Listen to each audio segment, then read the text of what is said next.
Hello, everybody. Hello. Let me let people know that I am live.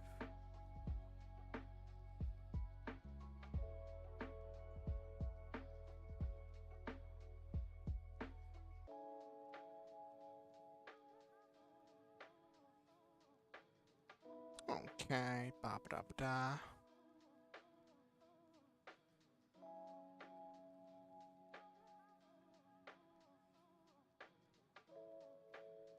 Okay.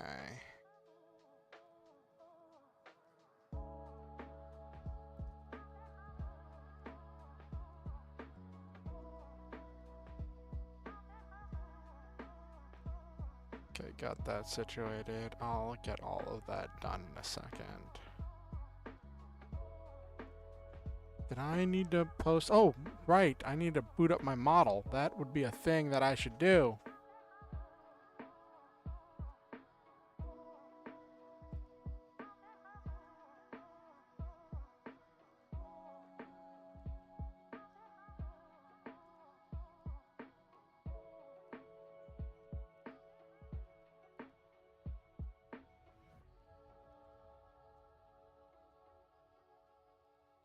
Okay.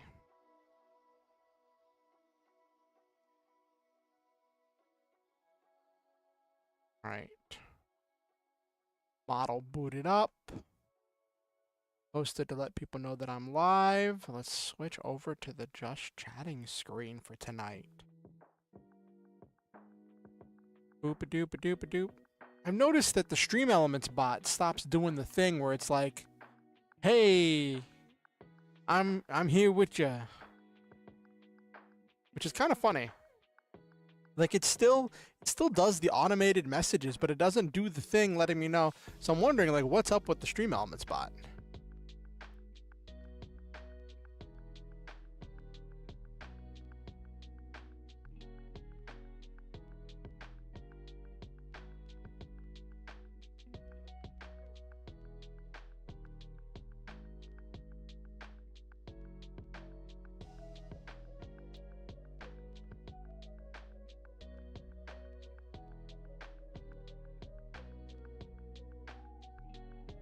So it's funny. I saw that Pokimane posted a video earlier that was like hard hitting, real life update, right? And I'm like, oh great, is another famous like content creator quitting or being burnt out? Because I hadn't seen much from I hadn't really been following what she'd been up to for a while. And I went to watch the video. And she kind of was just talking about some stuff, and it was a lot of preamble and lead up, but then it turned out to be an advertisement for a company that she started, and she says she's been working on for the last 2 years. And I'm like, yeah, business takes a lot of time. So like, I don't know how long. Like, it seems kind of funny. Streamer comes out with snack company.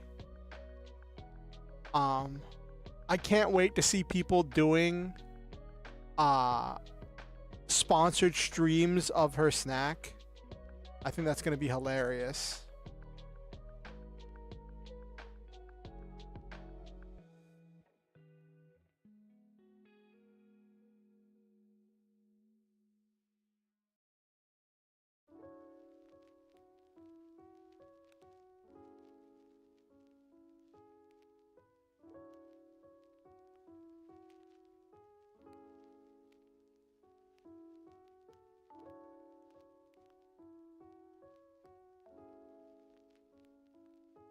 Dude. So how was everybody's weekend?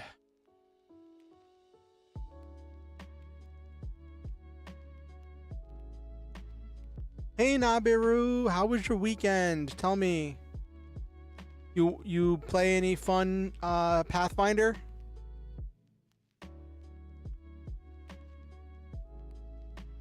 Ugh.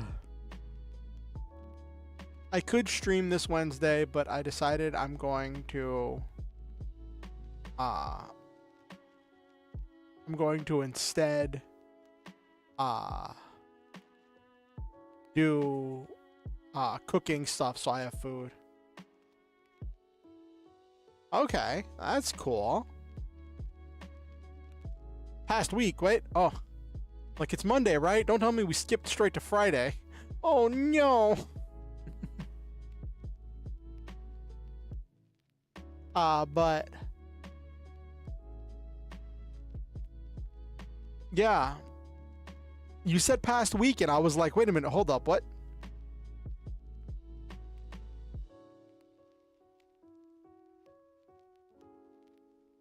Had a funny moment with the continuing saga of stuff in my Sunday Lancer game. Weekend was nothing worth noting. Okay.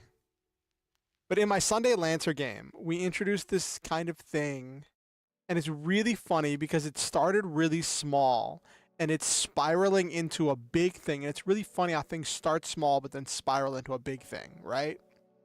And I guess I'll tell the whole story. But like, there was an event that happened in our campaign way back, right?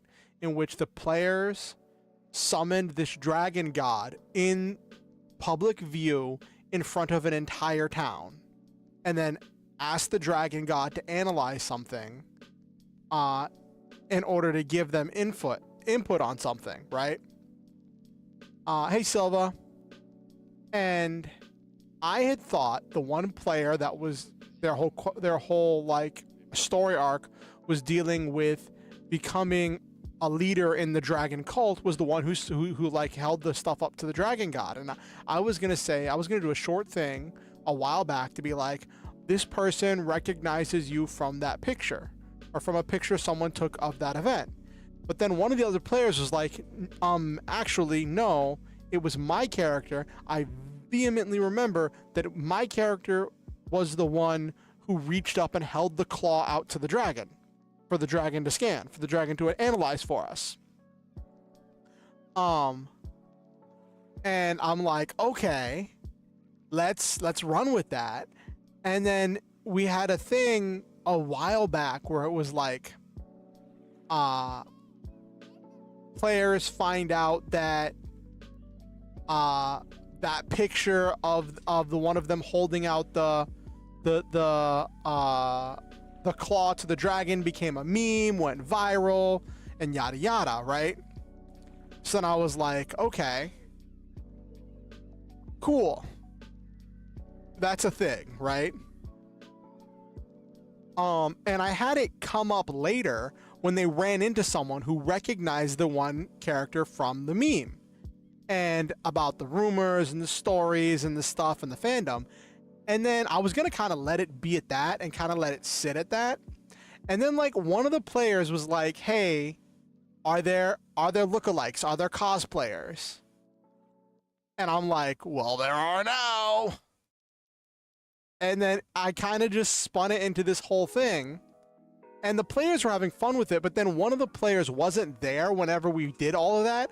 And when that player found out about it, they're like, well, my character would definitely not be okay with finding out about that, about people looking like them. So I'm like, okay, I've got to, like, this is a fun thing. I don't want it to be stressful. I don't want it to cause problems. Well, these undue problems, because this isn't like a main quest line thing. This is just a small fun thing. And so I spun it into, this is the effect your characters are having on the world, in a world that has social media. We call it OmniTalk because it's an OmniNet. So instead of TikTok, it's OmniTalk. So we spun it to say, okay, this is the effect you're having on the world around you. You are inspiring people with your activities and your powers.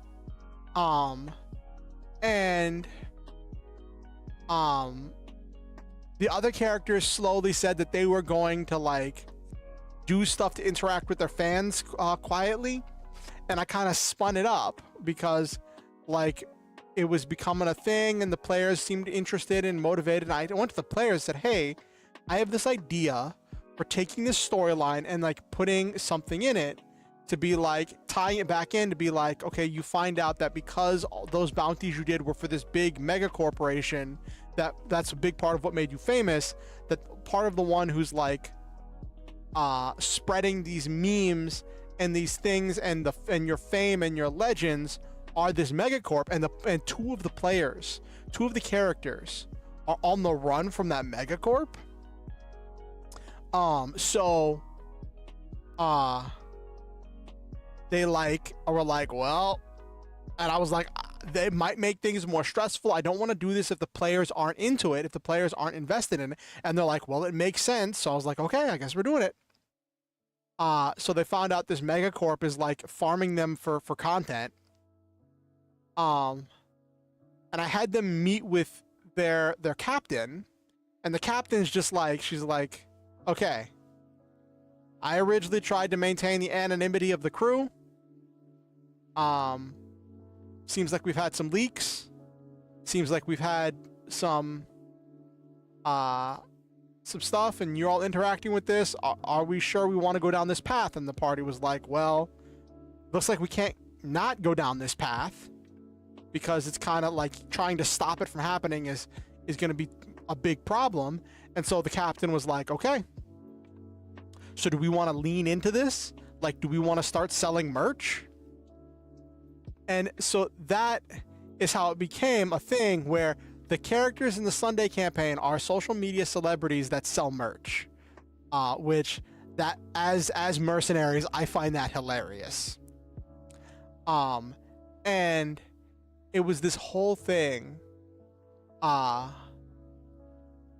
like they're like doing all this stuff, and it's just really funny. And how it all worked out was one of the players in the middle of the session had said, hey, I have to go grab something. They said they were upgrading their setup. And it didn't click in my head. They said upgrading their setup. It didn't click in my head that they said BRB and that they weren't there. So I just kept going. This is the same player that wasn't there when the players found out about the cosplaying and found out the cosplayers later. So this player wasn't there for the two things that found out afterwards. This player comes back right as the captain is like, okay, I guess we're selling merch now. And this player's like, of course, I go away and that's what I come back to. And I'm like, oh my gosh, would your character have said something? Would your character have had a problem with it? And they're like, well, no, if everybody else was on board, then my character would be on board. And so their first wave, the characters, this fictional merch that this mercenary group is selling is like doing hoodies and t-shirts with their logo.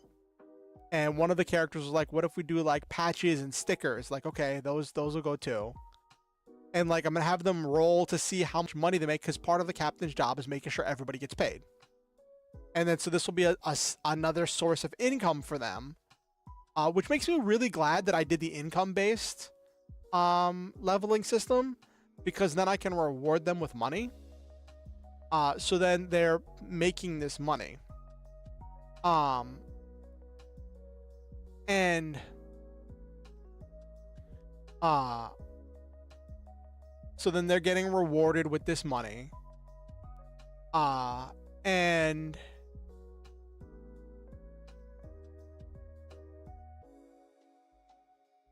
one of the characters was like, hey, I have a question. Okay, what's your question? Can I get one of the hoodies? And then it came out that this character, because he's been on the run, has a limited number of like clothing, has always packed light, and only has like 4 jackets. And like 3 of them are for like dress suits. So this character now is getting one of the merch hoodies, which is a funny visualization, wearing a hoodie with the Merc Company logo on it. It was just a really funny like mental image. I thought it was just really adorable.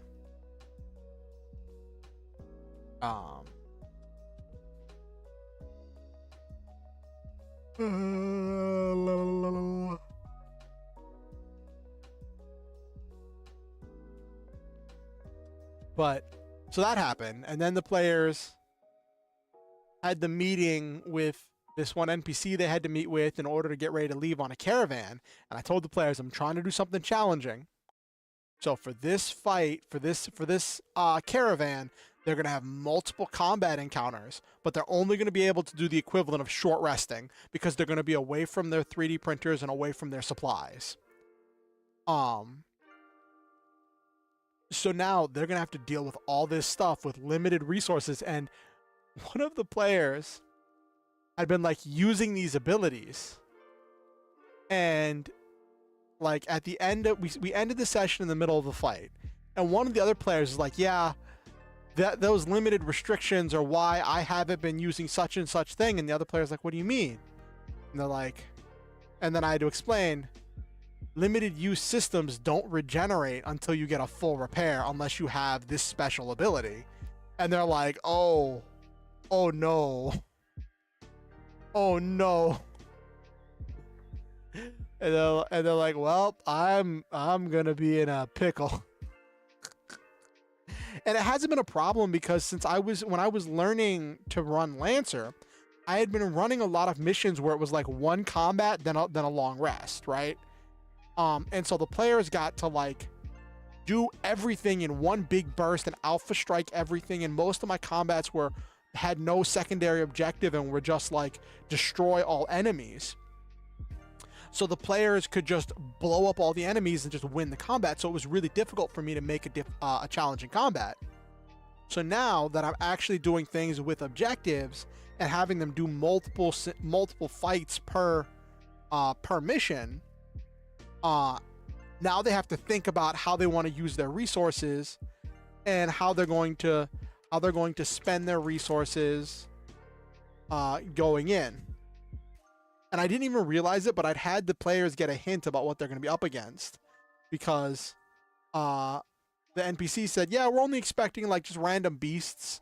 And one of the players like, oh, that was the hint that I should have been prepared for the organic enemies. And I'm like, I didn't mean it for it to be a hint, but I guess it was a hint. But yeah. And so now they're fighting organic enemies instead of mechs, so they can't hack them. And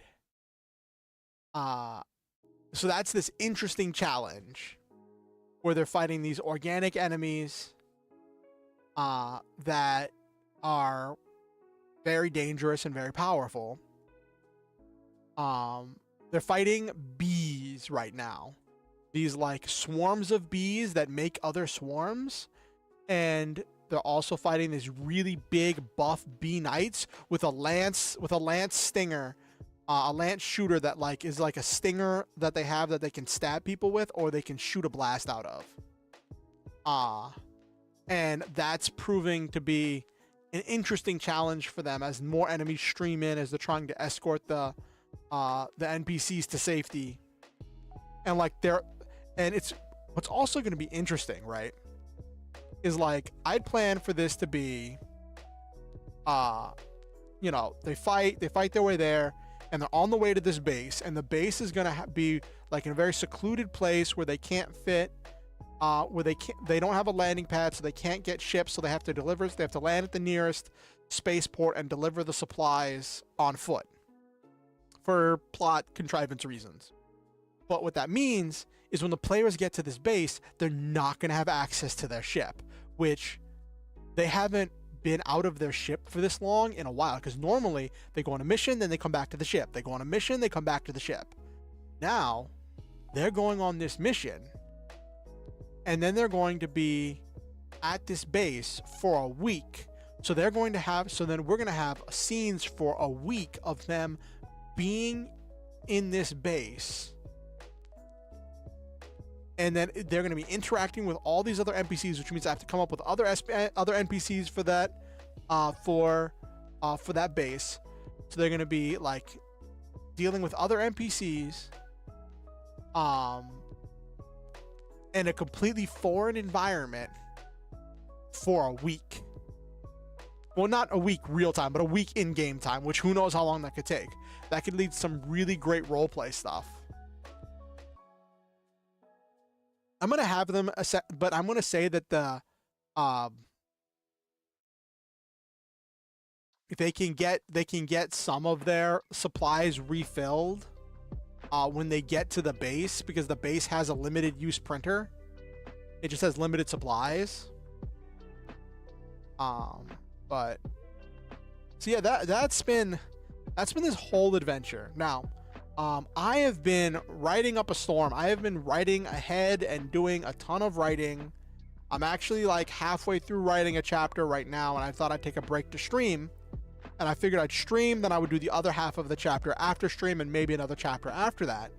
And I was like, I wanted to, because I've been doing writing streams for the last few streams, because I wanted to get ahead. I feel like I'm ahead. I'm on pace, a little bit ahead of schedule, which is fine because that gives me more time to like edit stuff when I'm done. And that means I can take into account if I have nights while I'm on my trip to Florida where I don't get to write, or if I have trouble with my keyboard or anything, so that way I'll be able to like sort things out whenever I get back. And so that's all a thing, right, that I'm working on. And yeah, it's been fun doing this writing. I wrote some really fun scenes, and I was able to tie in some stuff. There was one scene that there was one chapter that I was really proud of that delved into the characters' flashbacks at the end of Act 1. By the way, I'm working my way through Act 2 of 3 of the novel. I finished writing Act 1, or at least the first draft of it, and I asked a couple people to read it. Nobody's really given me feedback yet, so I'm like, okay. I feel like the ending of Act 1 was really good. It ends with this like big plot twist where you find out about the character's ex-wife, and there was this like emotional scene where like the character has this flashback and he remembers what happened between him and his ex-wife. And see, we've hinted at it, all that stuff for a lot of Act 1 that was hinted at, referenced, teased, and then you finally get to see it at the end of Act 1, right? Well, in the second to last chapter of Act 1. And you find out that like this town has been through multiple occupations from each side.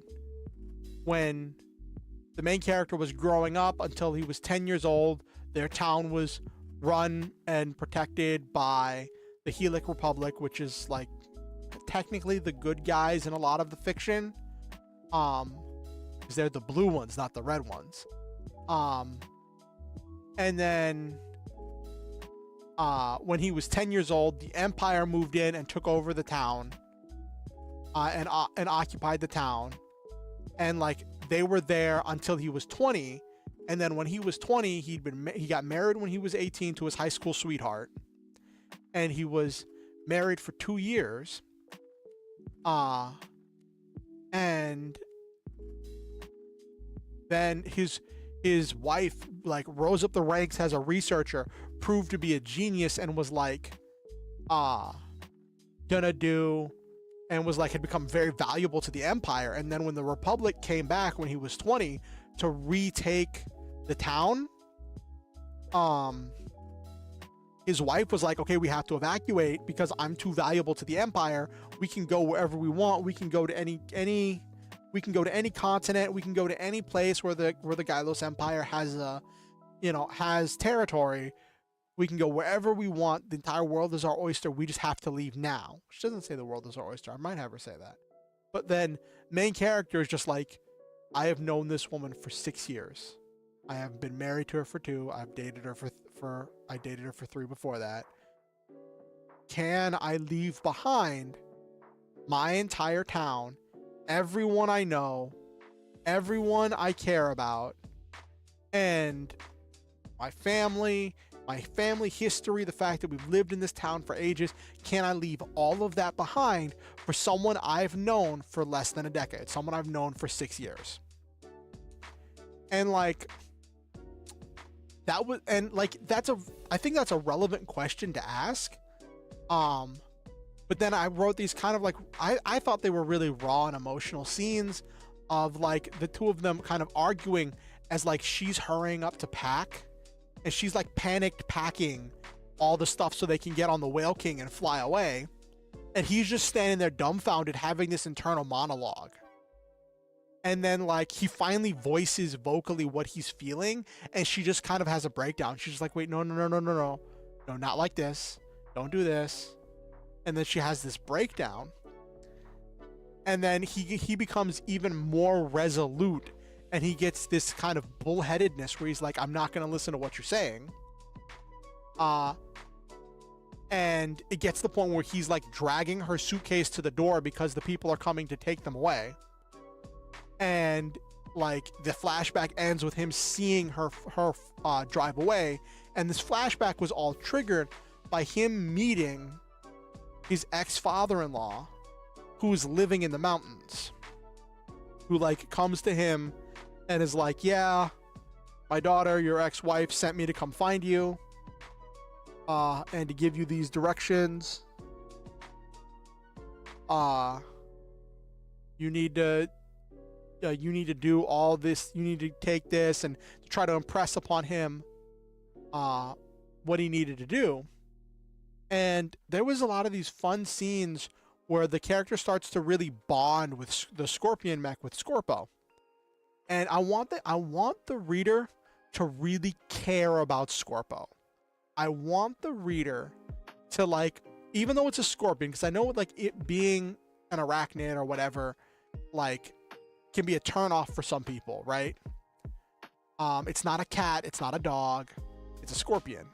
But I wanted to describe it in these cute and adorable ways that would lend itself towards the reader coming to care about Scorpo, which makes the twist halfway through the story a much bigger twist. And the twist that happens partway through the story that like we hint at in the beginning, where it's like the ex-father-in-law knows but chooses not to say it.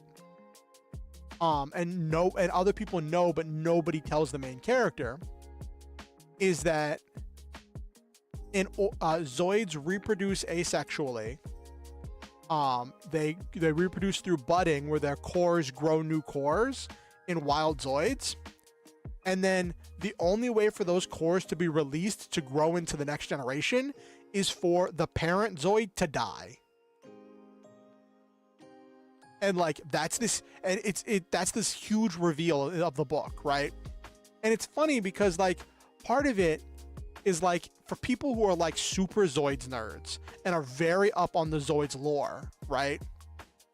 They're gonna see this and be like, oh, that Zoid's gonna have to die at some point.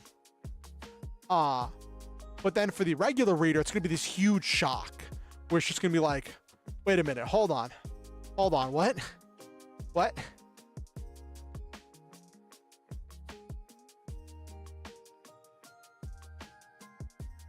And I want it to be like a heavy weight, and I don't want it to be a thing where like the reader's like tricked. I don't want the reader to feel like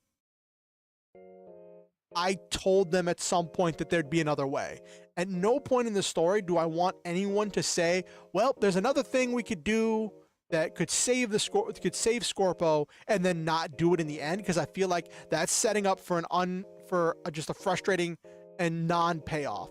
So I want it to be a thing where once it's revealed, it's just accepted, like, yeah, that's gonna happen, and that's just a thing that's accepted to happen, and the main character has to accept that, and then it happens in the end.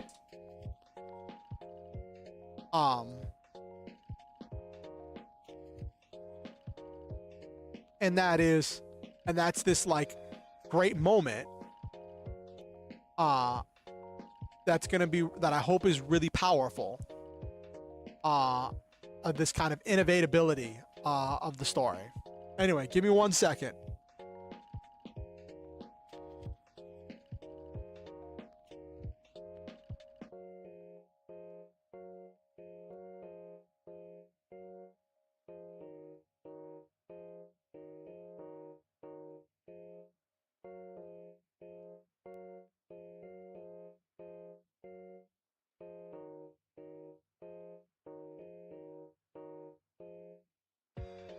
Hope that wasn't too loud. My the furnace kicked on right beside me, and like it got really hot, so I took off my shirt so I wouldn't sweat. Anyway, it's 9 p.m., so let's get this party rolling.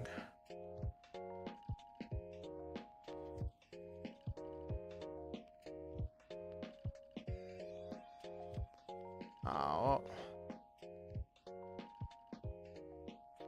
Alright. Okay, here we go.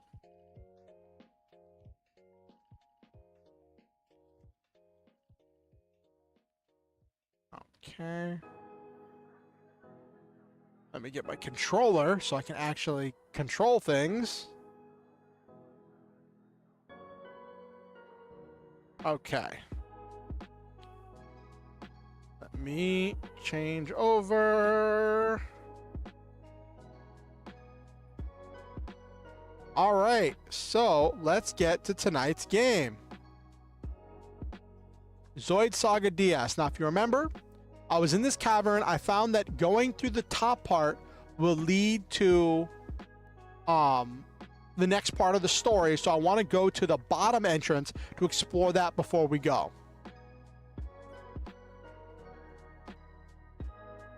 Oh, great. I could just warp back to town and come back, but I think this will be better just to travel this way.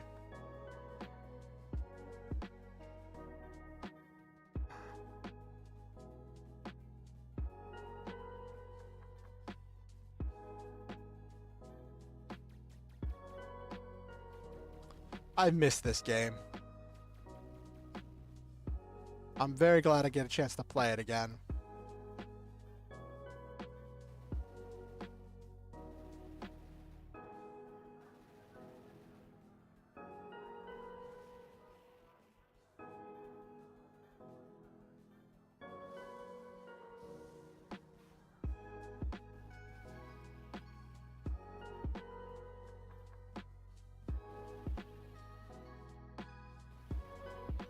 So much damage from the Irvine gun.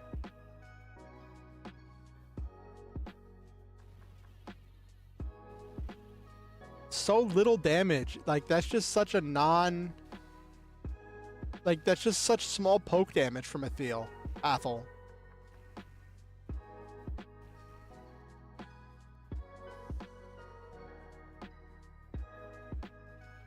Let me get junk parts.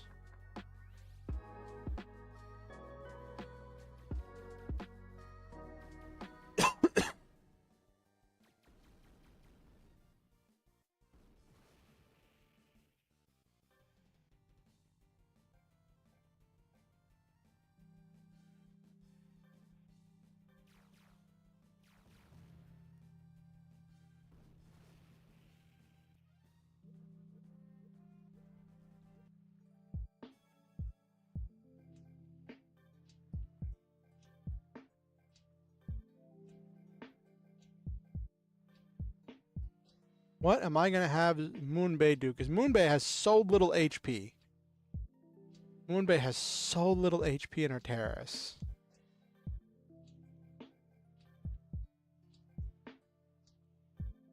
Okay.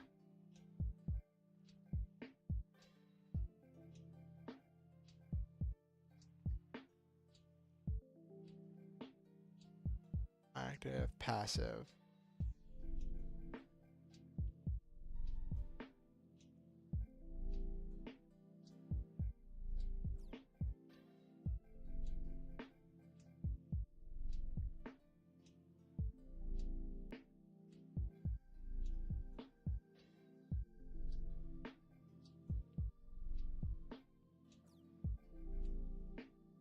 $39. 1 to 2. Okay, so this needs to be front row. So it's not doing a whole bunch from the back row. 39, 54, 52. Okay.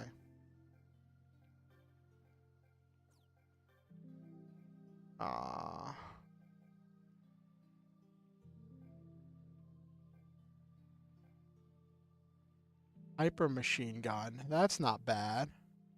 That's only front row.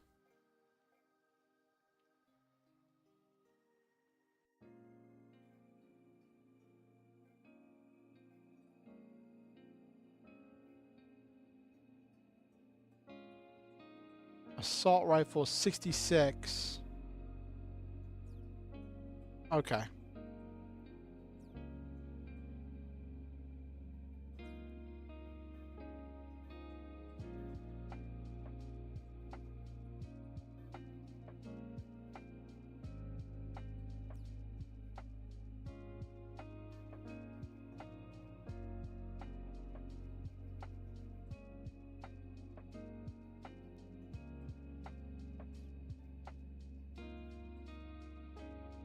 Fortifier, thrifty.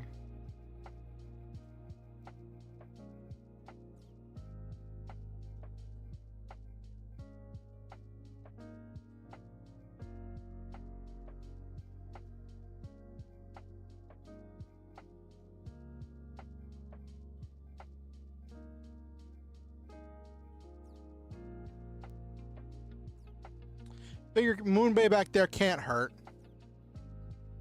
At least till she gets taken out. She's another thing to... Oh, no, not more hammer rocks. Okay.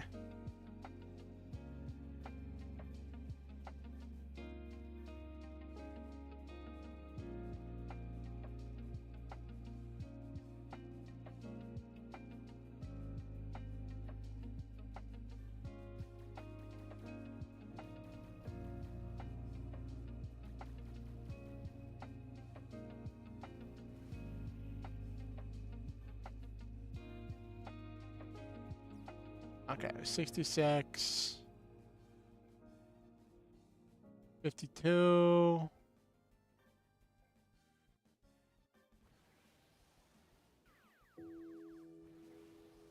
For 6 damage, that's actually hilarious.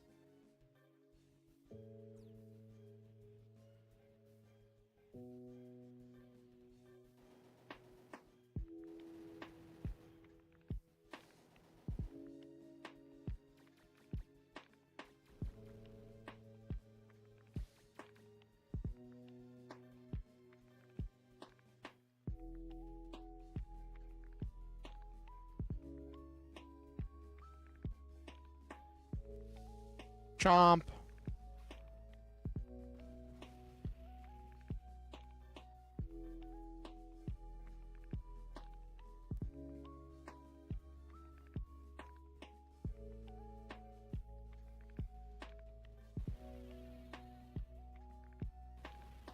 That was a lot of damage.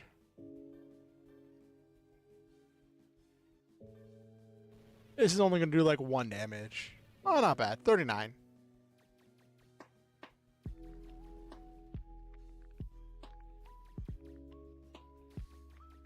Moonbay can dodge things. Okay. Let me get junk parts.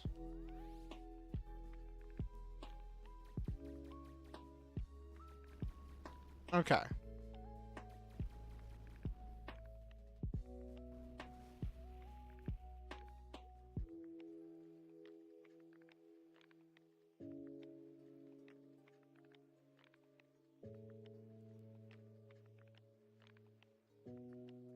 Oh, great.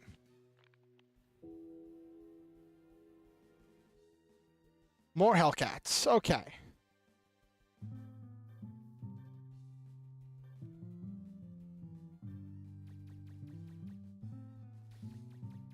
Ah, missed.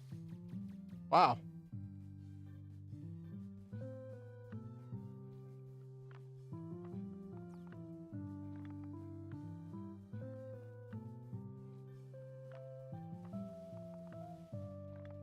It's funny, Moonbay piloted a terrorist for like 1 episode, and they somehow turned it into that being the Zoid that she pilots whenever you get her on your team.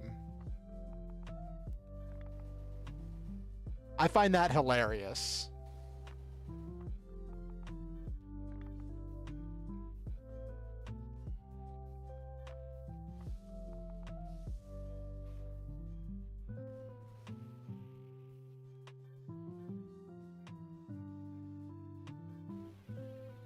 Boop.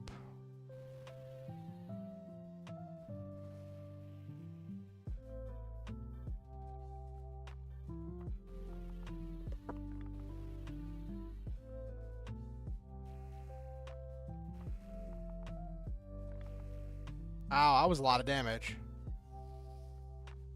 Not the evasion up.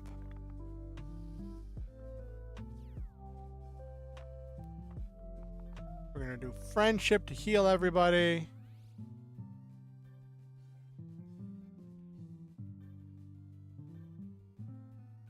We're gonna do accuracy. That's the word I was looking for. Accuracy up.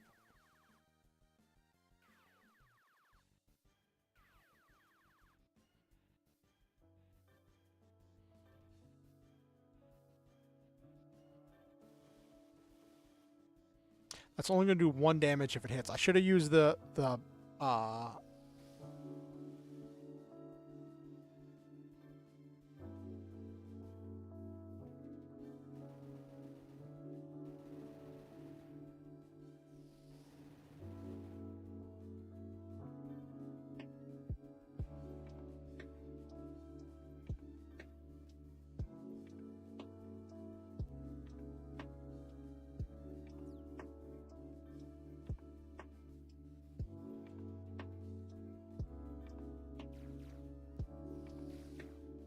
missed.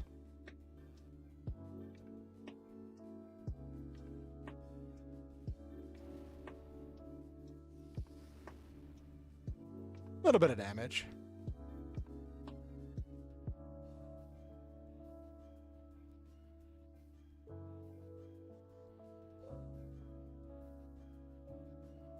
Let's poke this one down.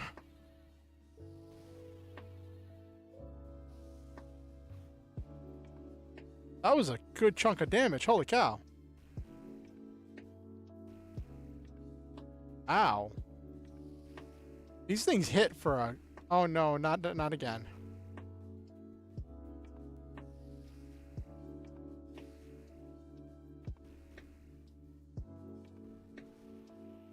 Moonbait just went straight down. Okay. We are going to do...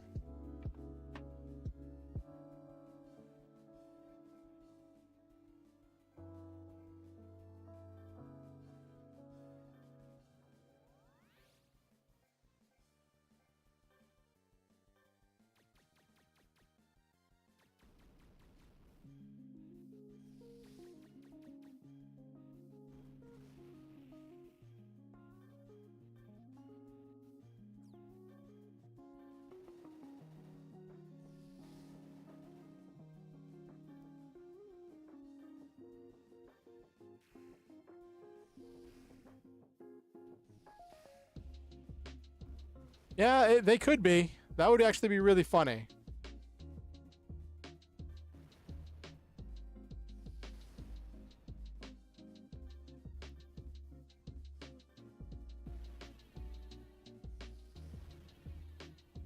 Chucking away at their damage.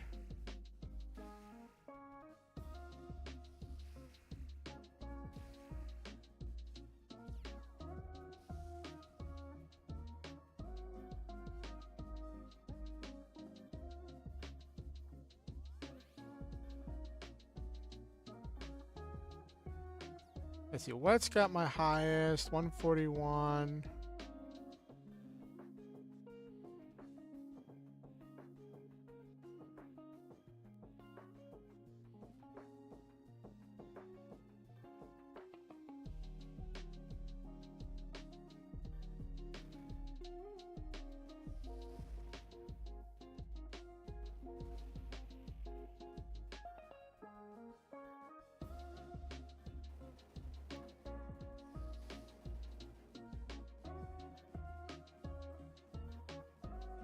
Even with maximum attack on hit.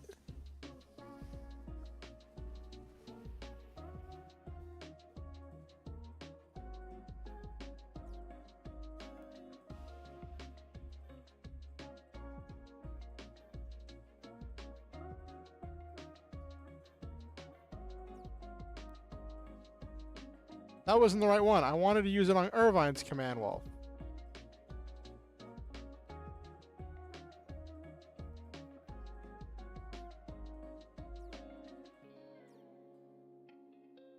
There's the door I was looking for.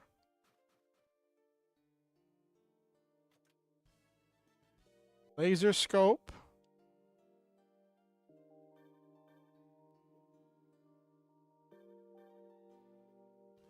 Oh, great. More Hellcats. More Hellcats. I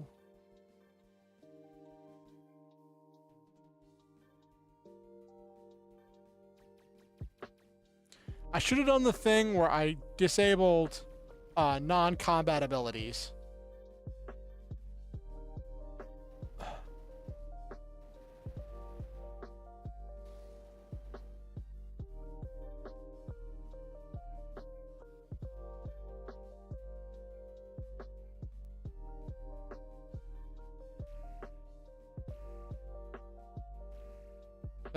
That enough? Oh, it wasn't enough. Okay.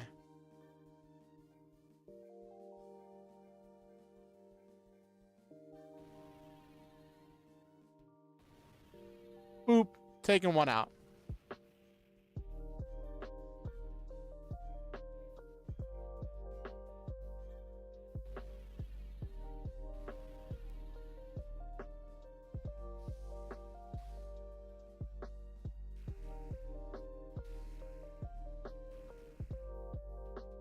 Glad I healed. Holy cow.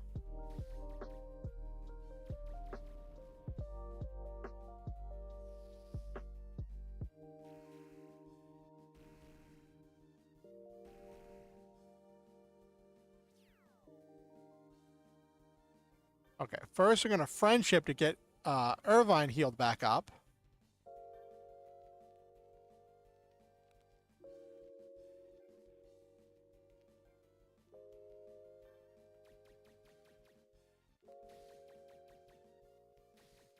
Doesn't hit either one.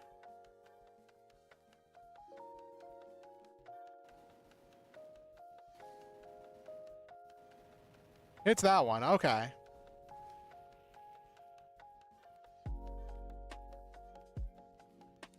Let's finish these off.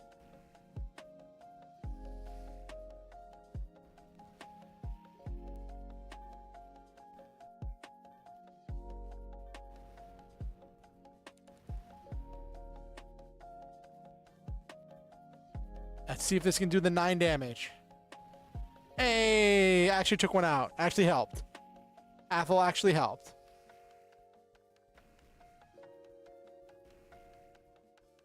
Ow.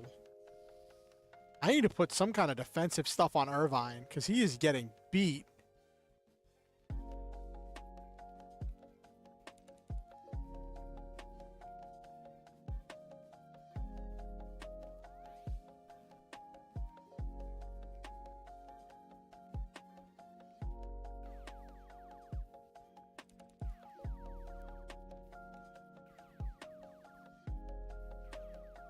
Okay.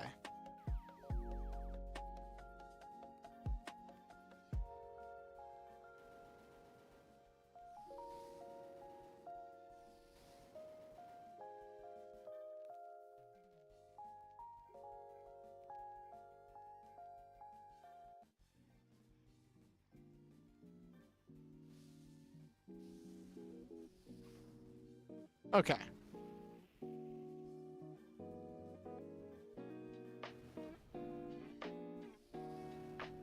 Hey.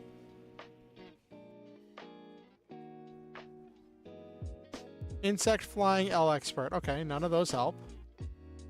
L expert. I don't think that one helps. Wolf. That one helps.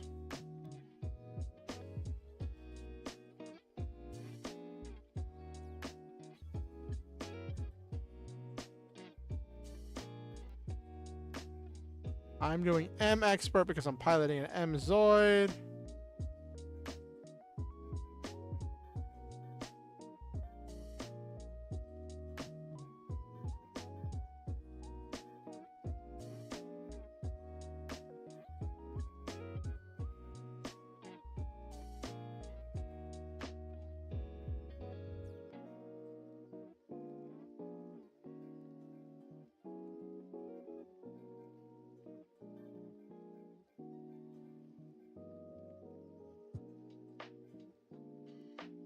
Can definitely use a flying Zoid real mean.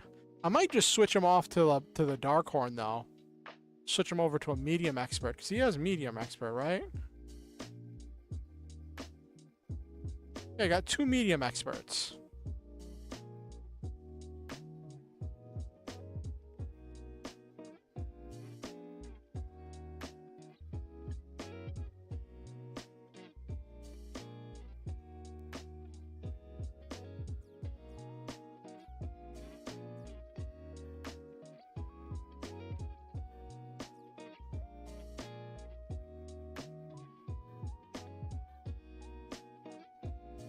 This thing's got plating.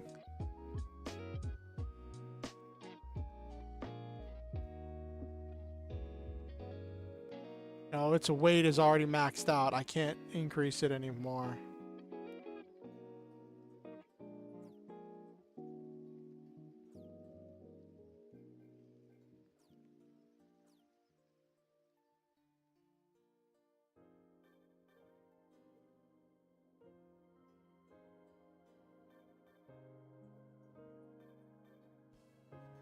Oh, limited organoid system. Okay.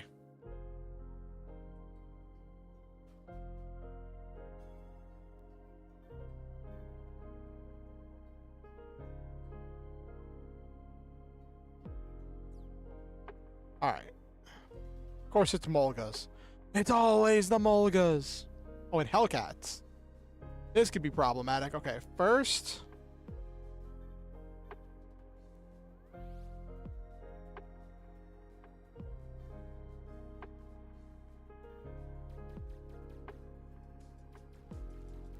Oh, they got the heavy machine guns.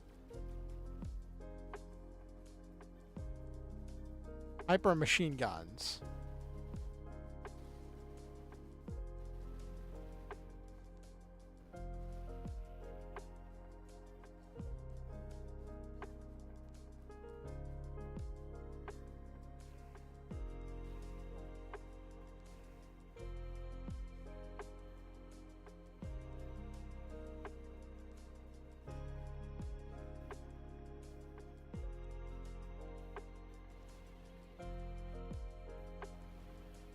Boop.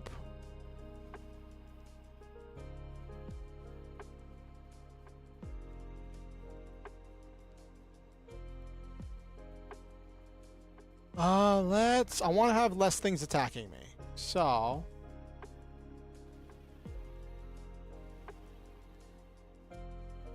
Glad I chose that one, because I chose one that I could actually hit.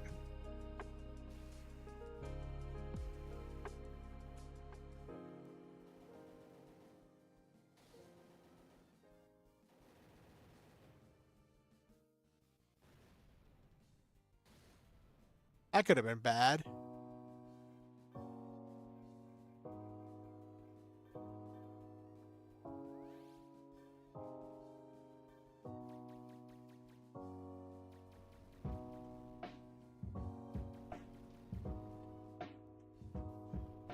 Get more hyper machine guns.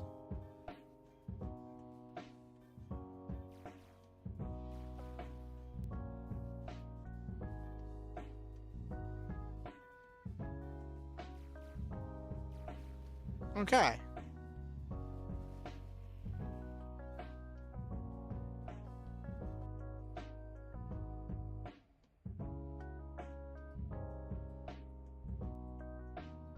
Oh, no, not more Iron Kongs. No, they're not Iron Kongs. I don't think I could take on Iron Kongs as I am now. Hammer Rocks are giving me enough trouble. Okay.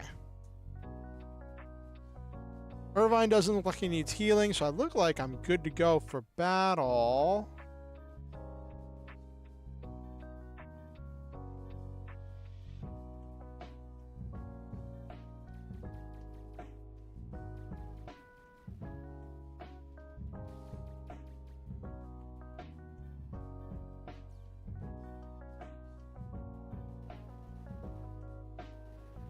Oh, that's a good chunk of damage on that hyper machine gun.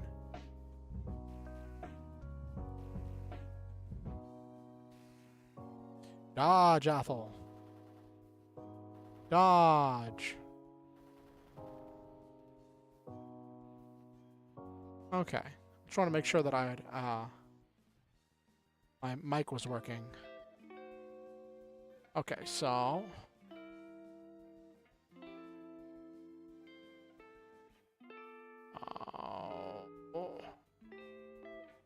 Okay, there we go. That's better.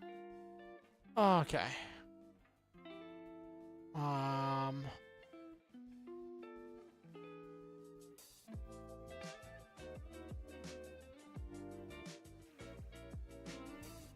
Oh, nice.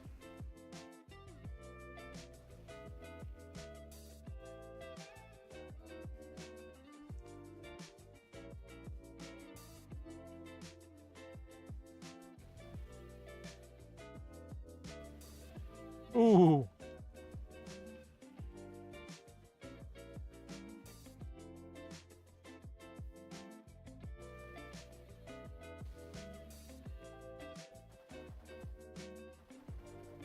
Not the machine guns.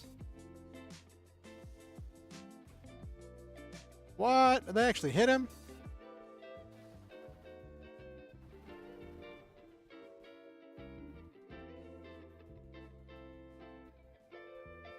Let's see if they got any parts.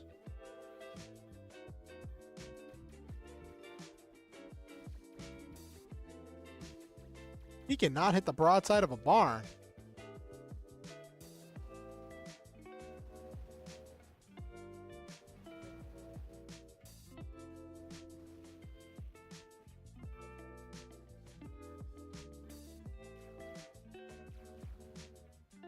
Boop.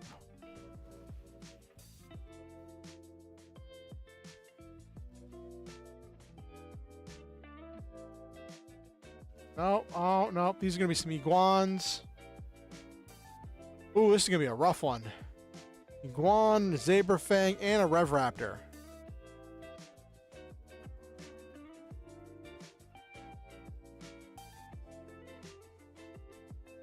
Okay, how am I doing on health? Everybody looks like they're pretty good.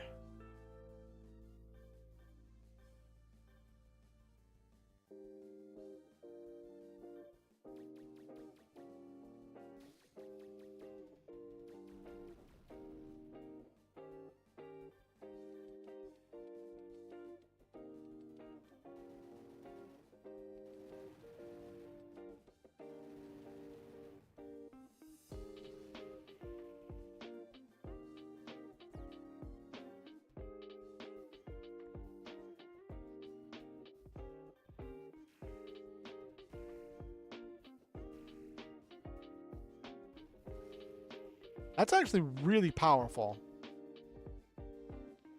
Oh, 135.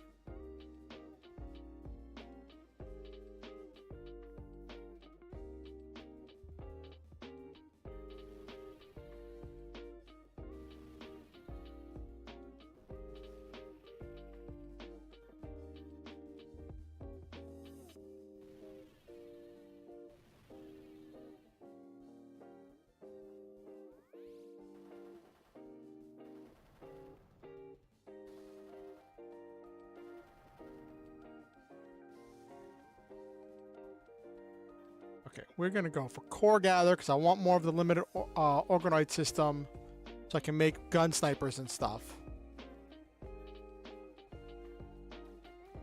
Why is this so inaccurate? I mean, it does a lot of damage.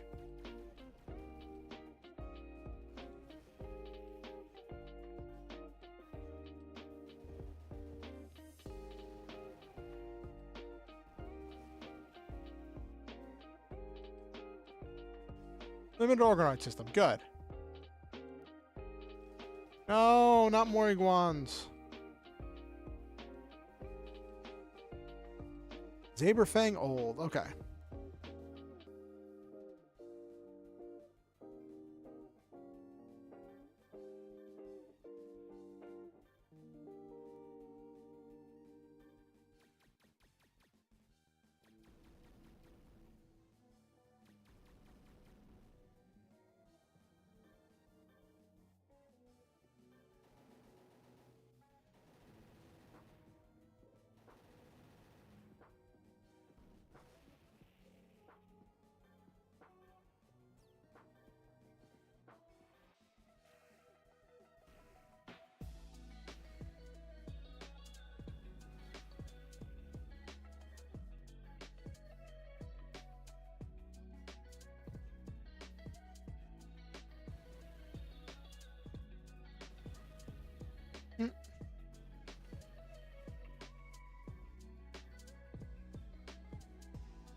Okay. I don't know why the Rev Raptor is in the back for that one.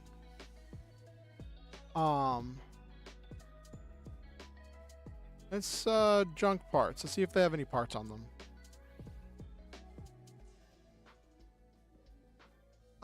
But like,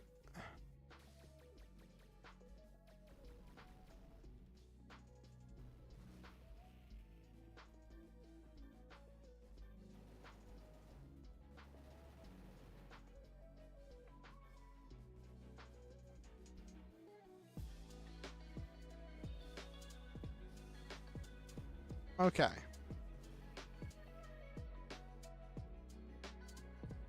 Oh, Earth leveled up. I knew he leveled up later because he went down a melee pro. Of course, he gets M expert when he's in a large one. Got a micro sensor.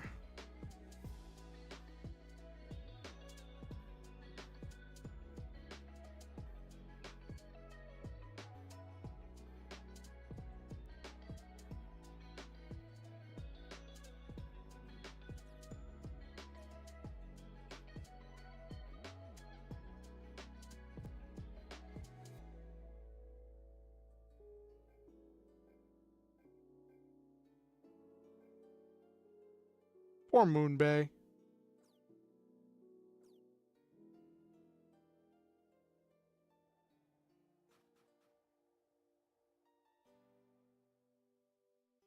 Of course, it's blocking the way, so I have to fight it. Oh. Oh. Oh dear. Oh, this is a fight.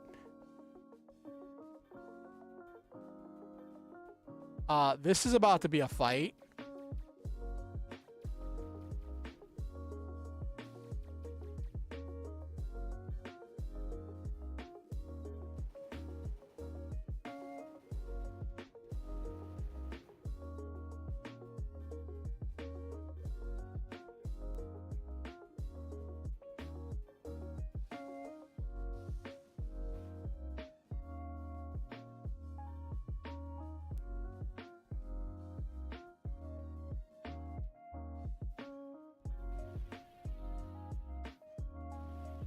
Okay.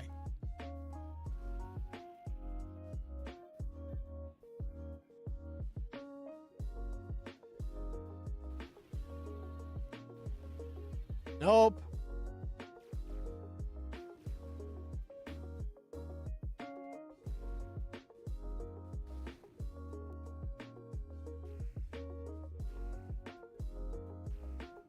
Ow.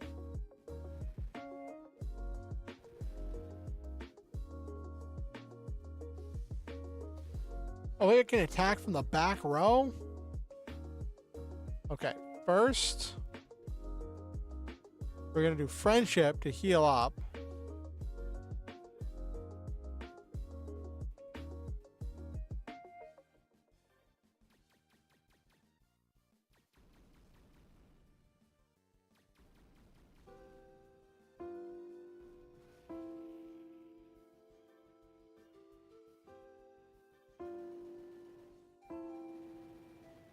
Whittling down through these things' HP. They have so much HP.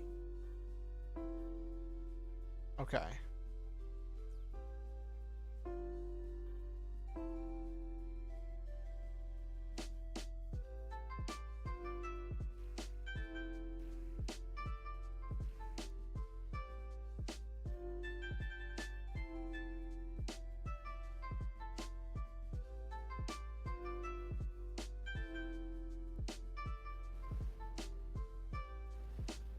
Oh, that's a problem.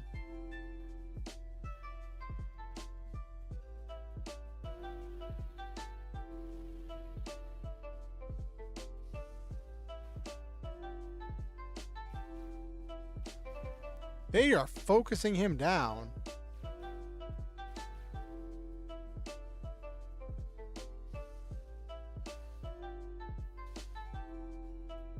I don't want to see what happens if that hits.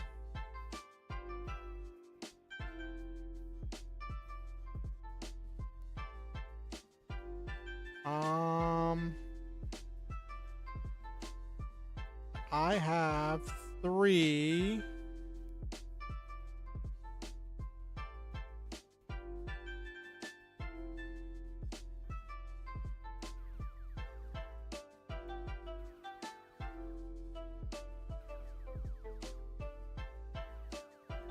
Okay.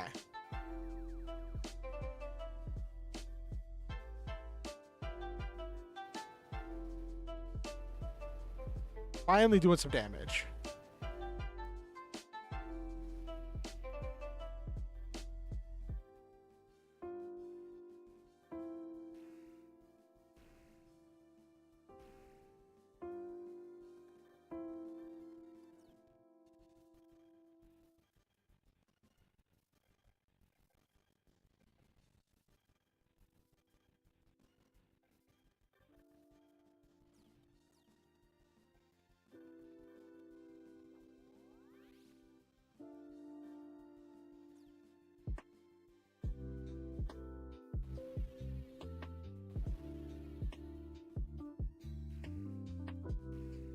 Oh, that's a lot of damage.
Oh my gosh, am I about to pull it off?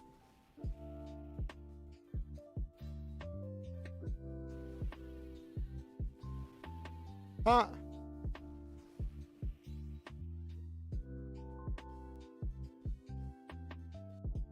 At the pile bunker unit, at least. How am I doing on HP? Command Wolf. I took a beating there. I think I can do... At the start of the next fight, a friendship should carry me.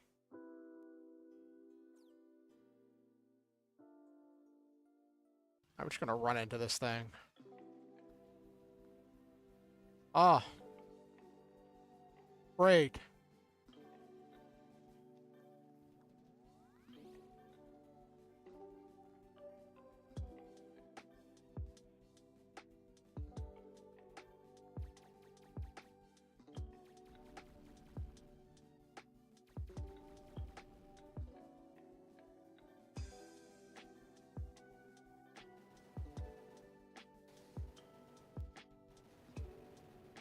Hey, one down.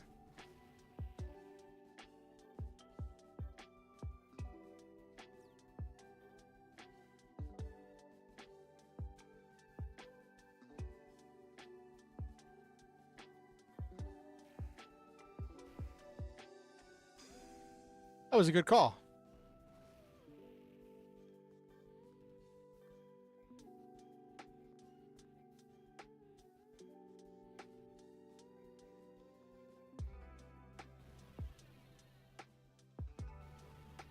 All right.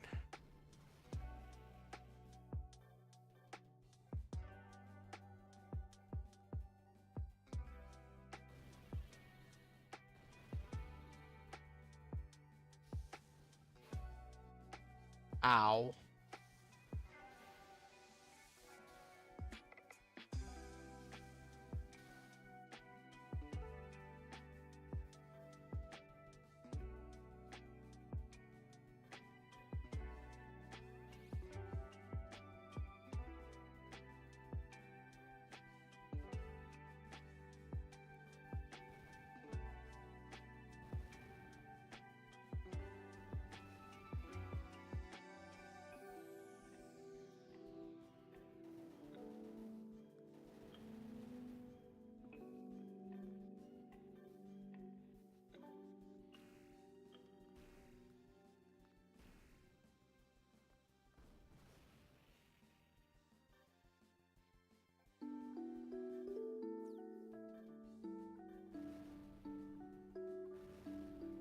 Nope, not gonna pull it off.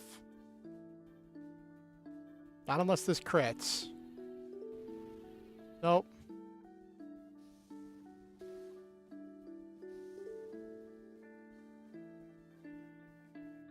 Let's see if it's got any junk parts.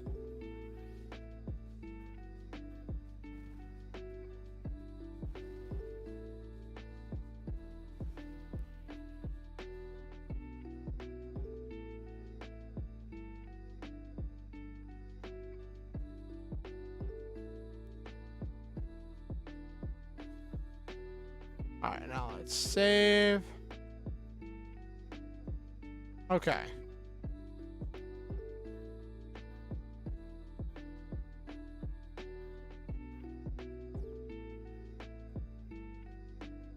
Everybody else is good.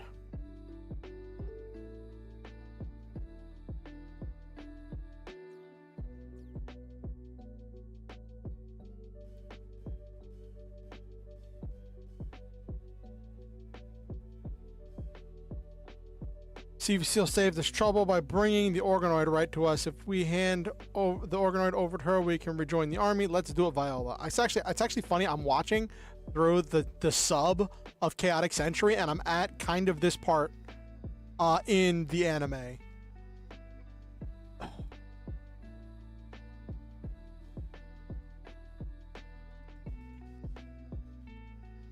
Okay. Let me see.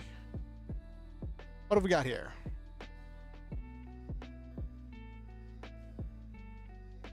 Got E-Shield. Laser Saber is melee attack for lots of damage.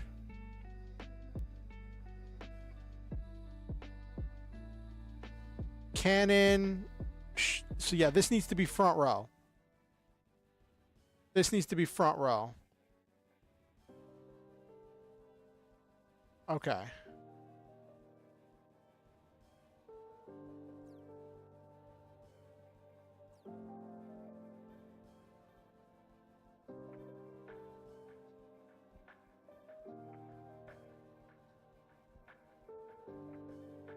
Shield Liger goes there.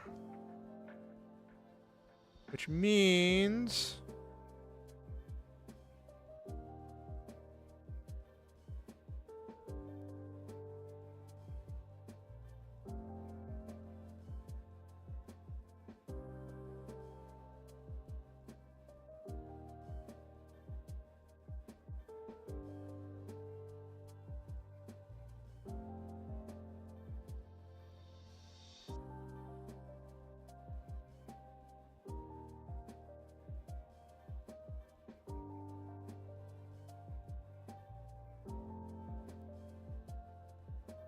Okay. Got a high damaging heavy railgun. Okay.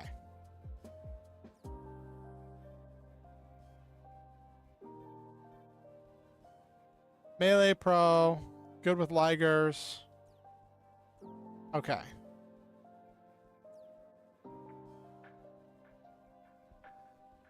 Can't save. Oh, that's messy.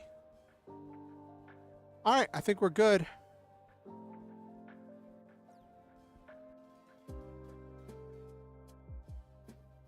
One red horn and one redler. Okay.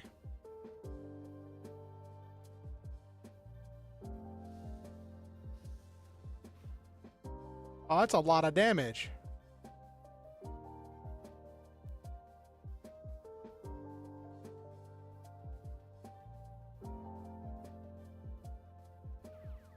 I should have put some equipment on. I should have put some armor plating on the shield liger. I'm a goofball. I hope I don't lose this fight.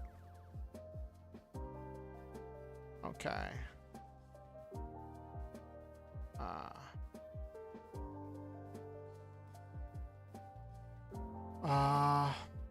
Let's do what I can to do damage.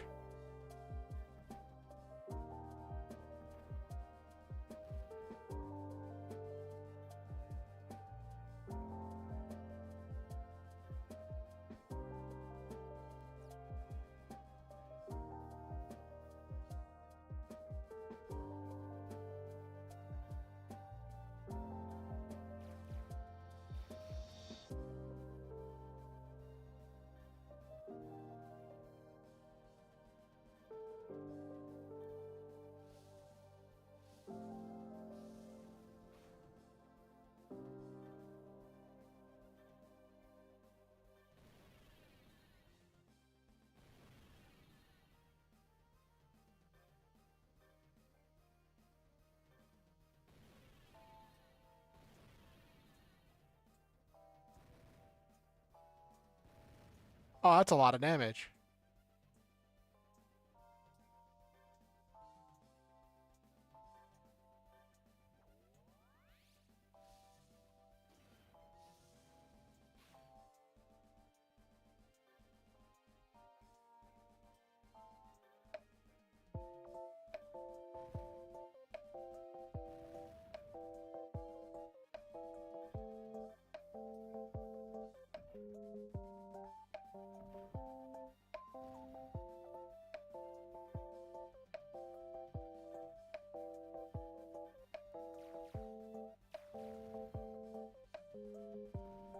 Okay. Rosso got worn down.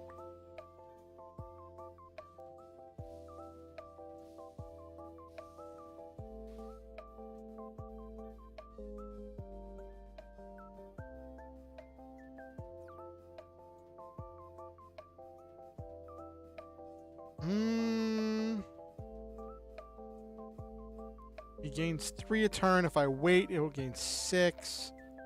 So he'll be able to shoot that again.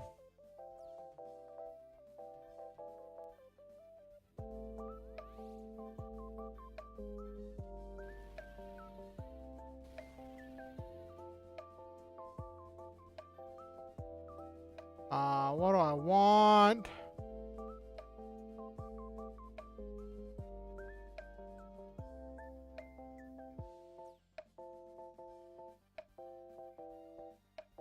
I don't know.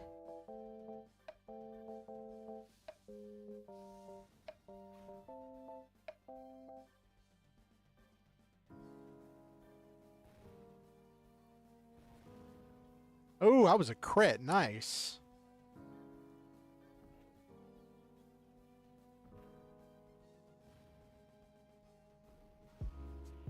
Oh, wow.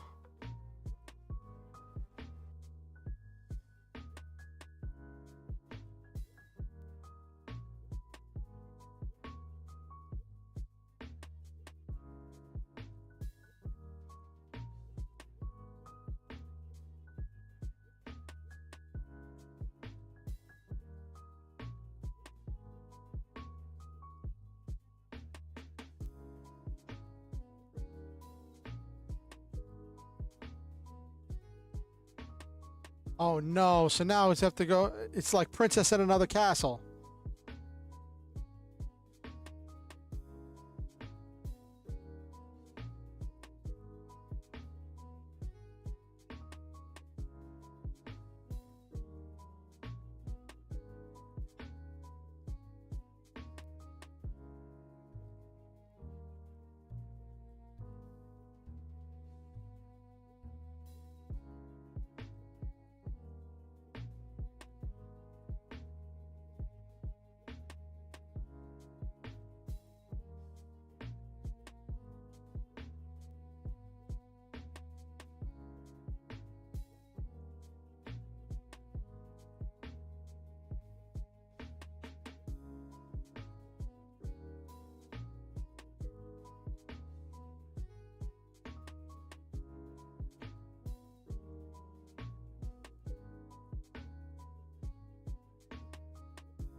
Oh, he didn't do the whole. Okay, first.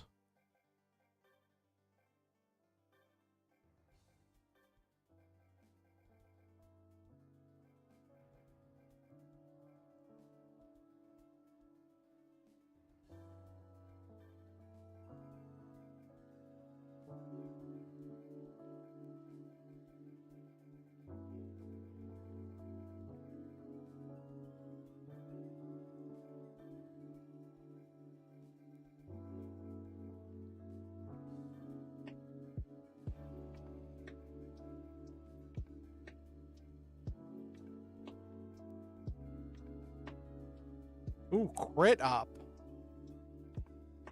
Agility up, active, passive, laser sensor accuracy up.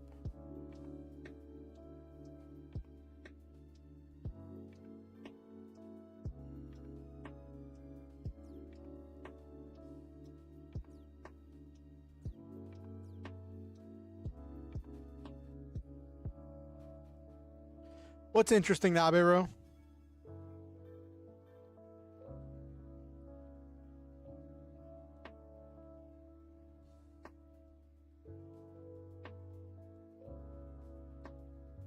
Earth and rock. That would be funny. All right.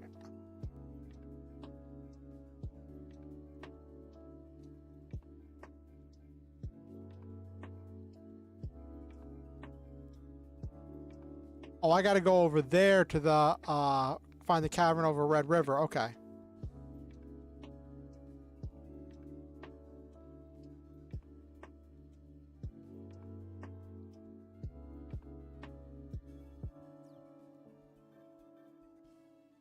Oh, Zenebus Zoid core. No. Nope, those Mulgas tracked me down. These ones should be a lot less deadly than the ones inside the cavern.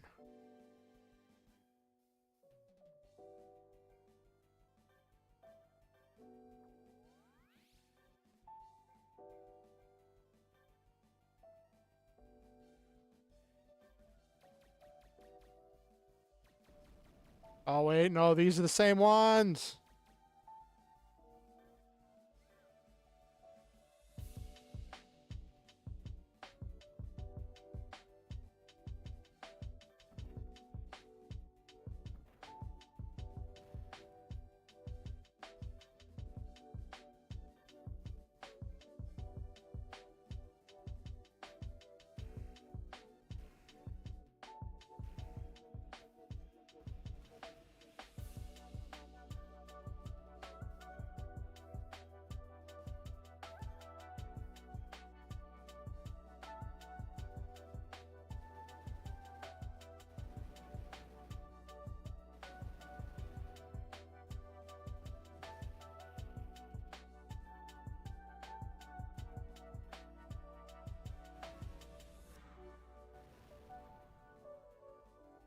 Okay, good. So I don't have to deal with those, because those are so annoying to deal with.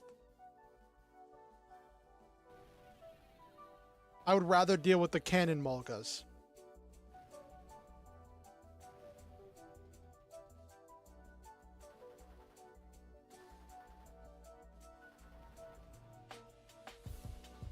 Okay.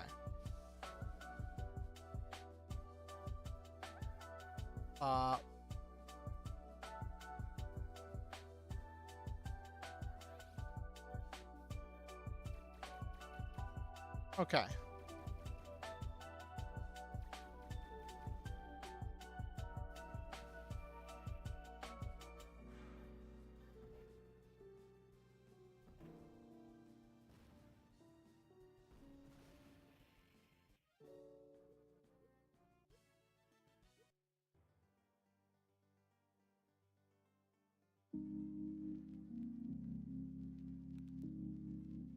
Is that a red horn? What's that? Ooh, red horn. That's a good one. Okay, I definitely want to get that. I want to get the data for that red horn or the pile bunker raptors.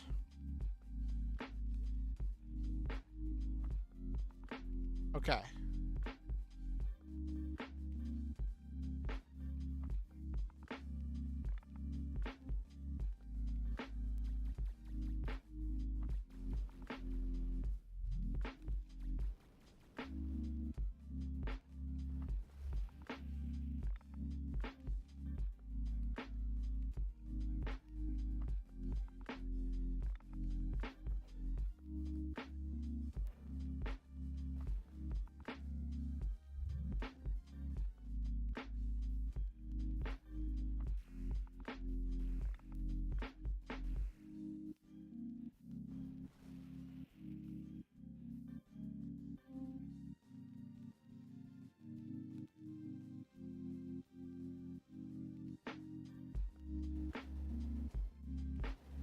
Okay.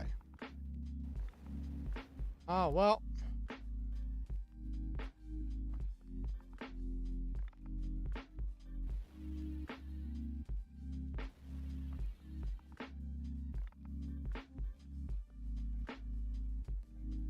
It's only going to do 1 damage to the red horn. Let's see if I can do more than 2 damage to that Pile Bunker Raptor. Yes.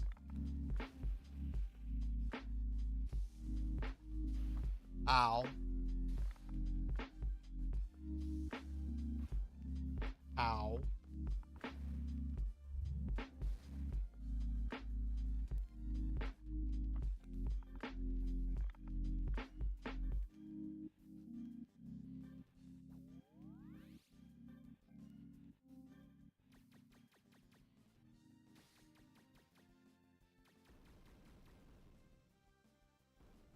Just enough. That's so funny. Oh, wait. I might not get it this round. Oh, I'm so mad.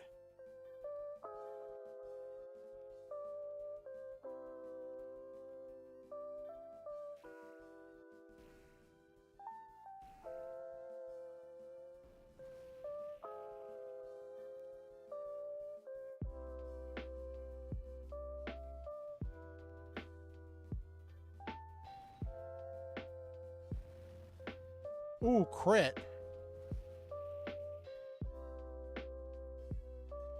I already have the Hellcat.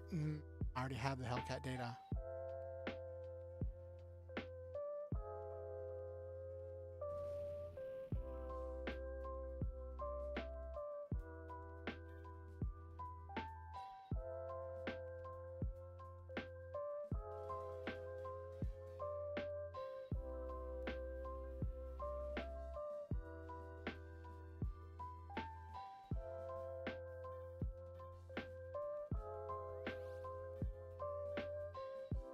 Okay.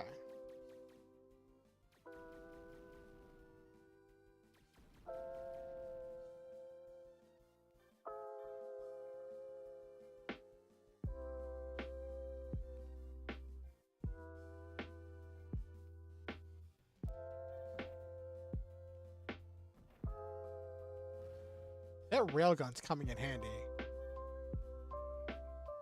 This should destroy both of these.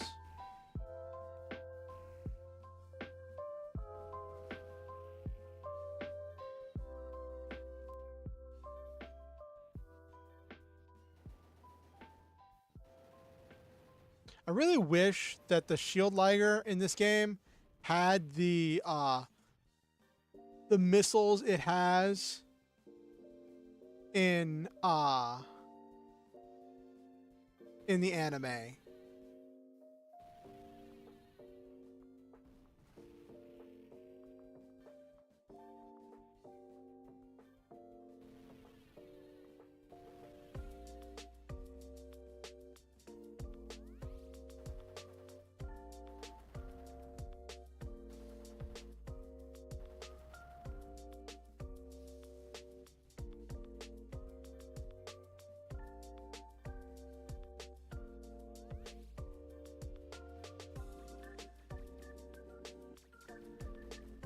Okay.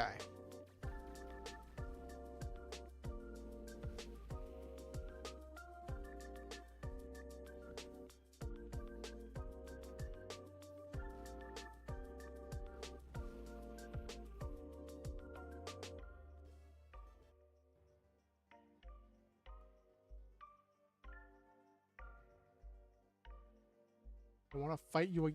Why did I even bother running?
Ah, that didn't do as much damage. I was worried because I'm like, I see when Earth uses that weapon and it does all this like butt tons of damage.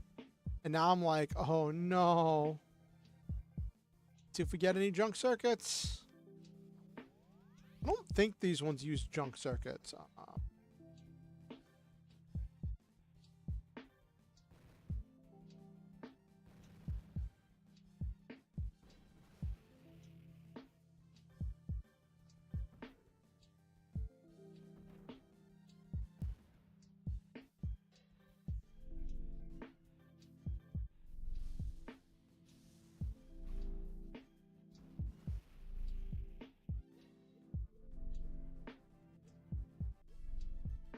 Oh, I did get a small thruster. Okay.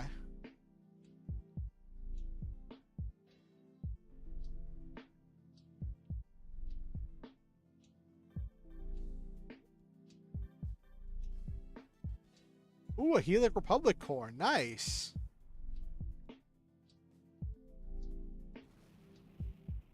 Ow.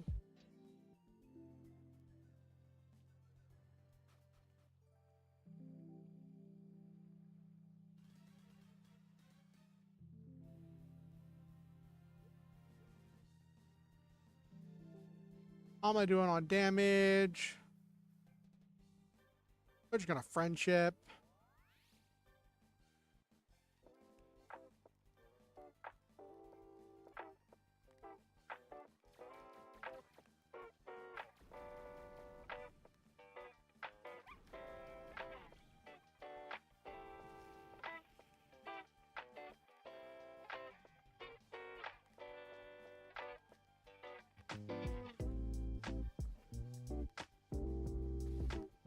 Oh, that's funny.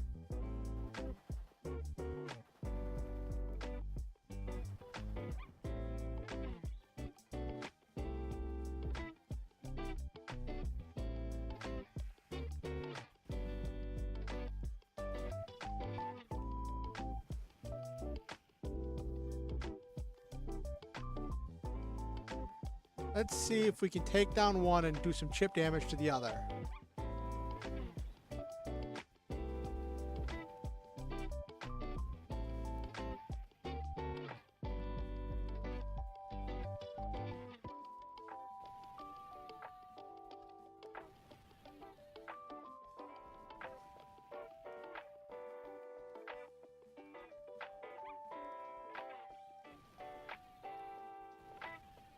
Nice! Actually took one out. Athel's getting powerful.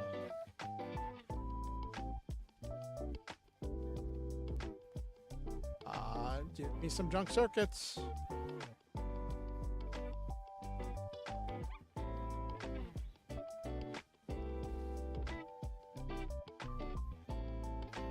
I'm on 87% hit chance.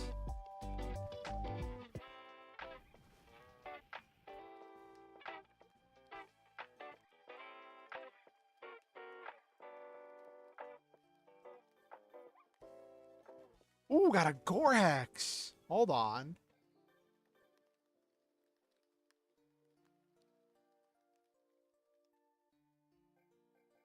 Let me... Allosaur. I make that out of a Godos.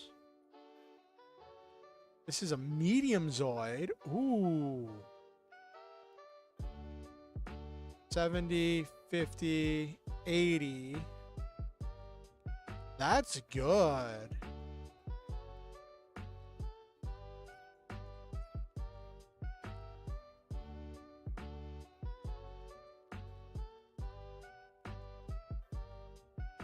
This is another medium. 60, 50, accuracy up. The tackle for 80. That's 1, 1. 1, 2 adjacent. 1, 1. Only point blank range beam cannons. This is a front row.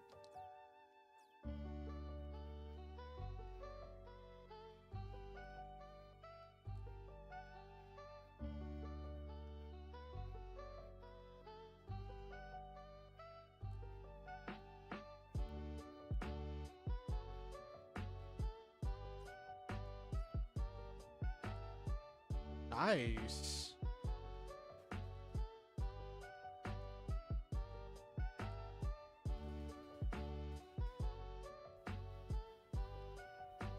course, it's 6 Hellcats.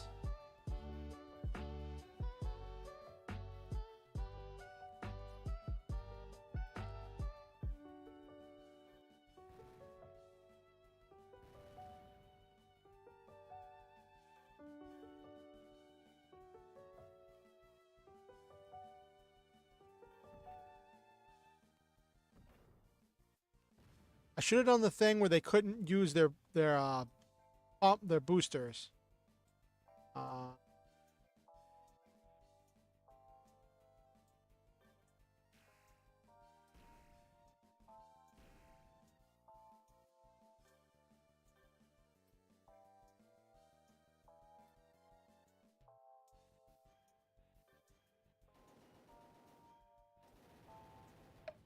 This hyper machine gun actually comes in handy.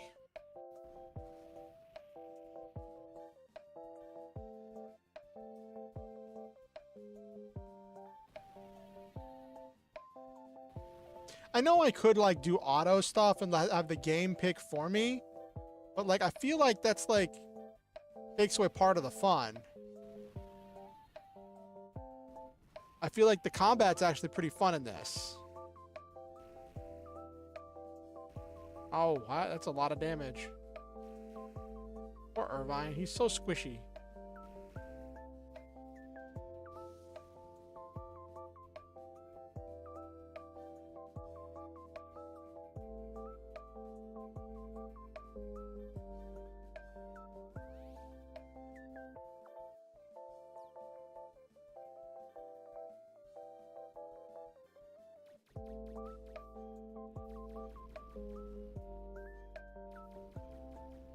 Okay.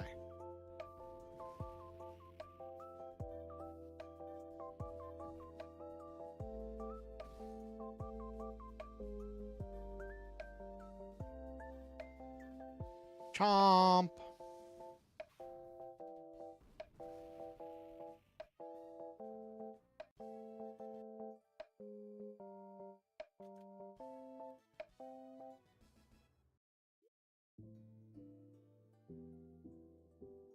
What is this?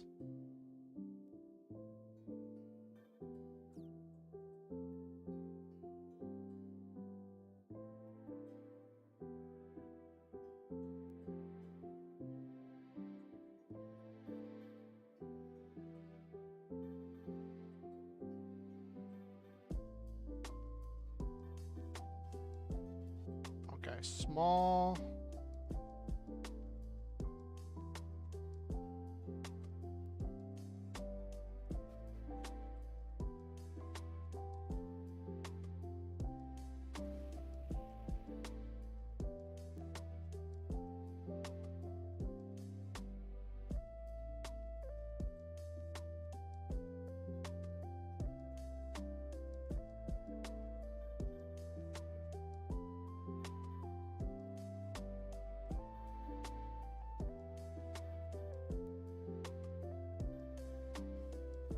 H2, nice.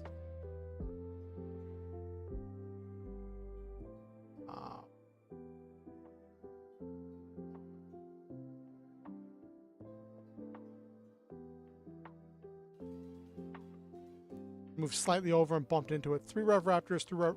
Let's see if I can get the Rev Raptor pile bunker data this time.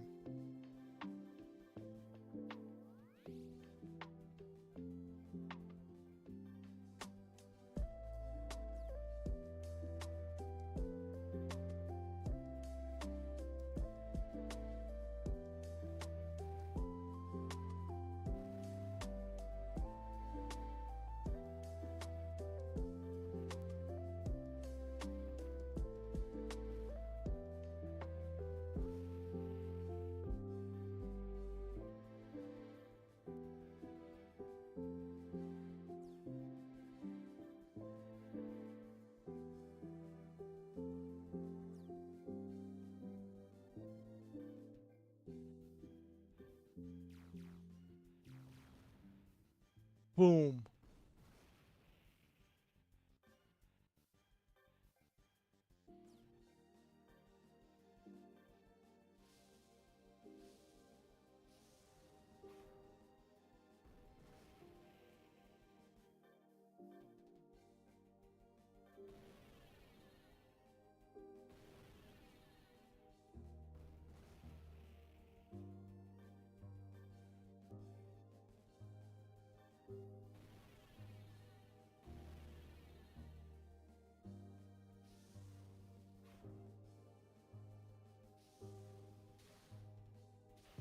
Oh, that was a lot of damage.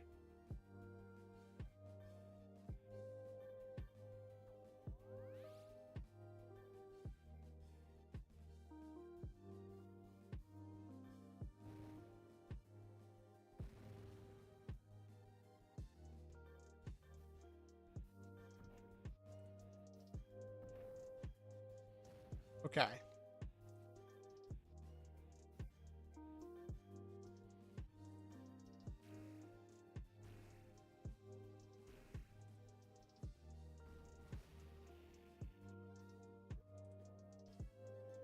Not the Z. I already have. Ooh.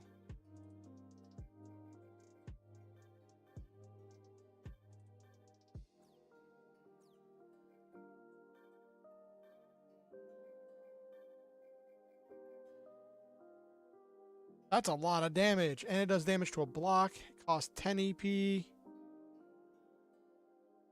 Ooh. Ooh, that's a lot of damage. Hold on.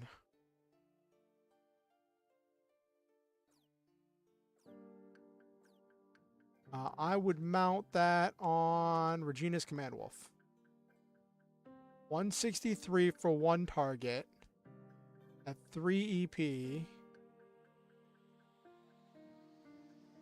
No. That's too weak. Especially not for 10, but hitting a block is nice.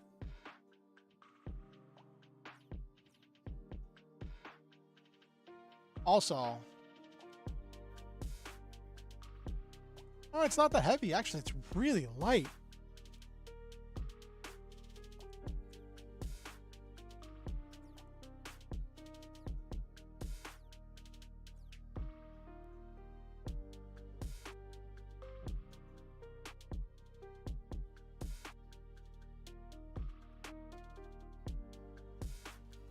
I'm gonna have to fight both of these.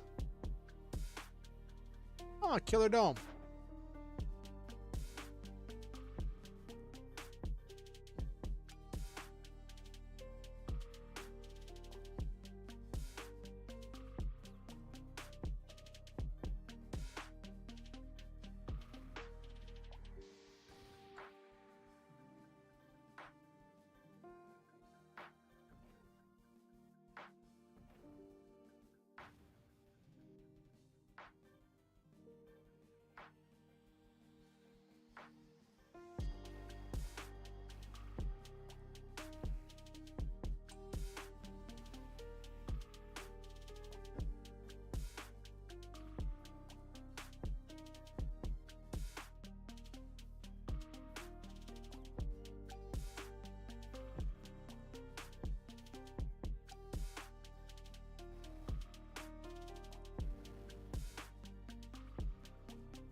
Or Killer Dome. It didn't hurt nobody.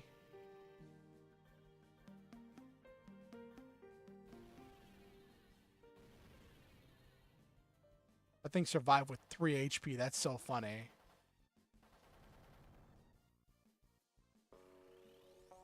And of course it gets agility up.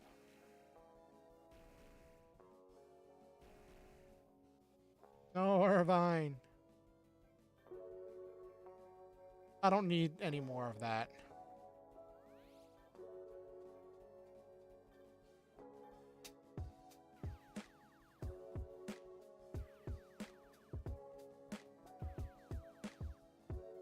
I want to make sure that I'm not doing like the kid Pokemon thing where like when you play Pokemon as a kid and you only choose abilities that like give you that do damage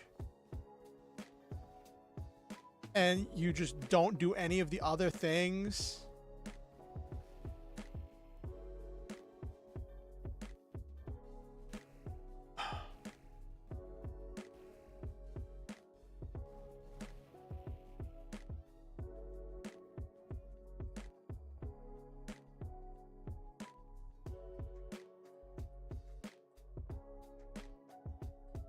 Here? Nope.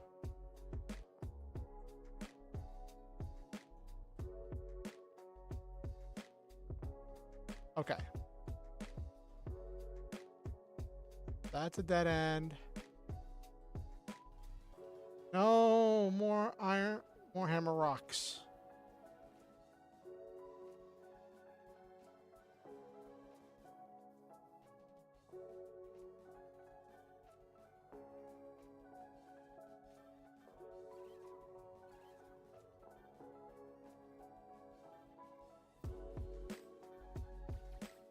Okay.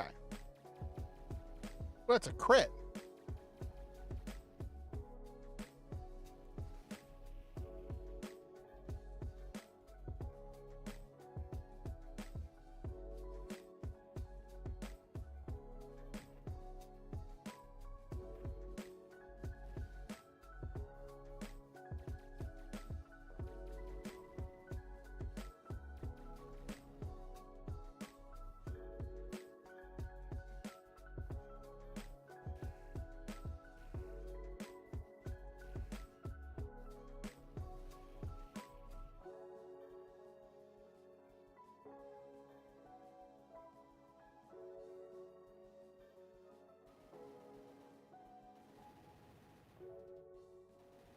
Okay.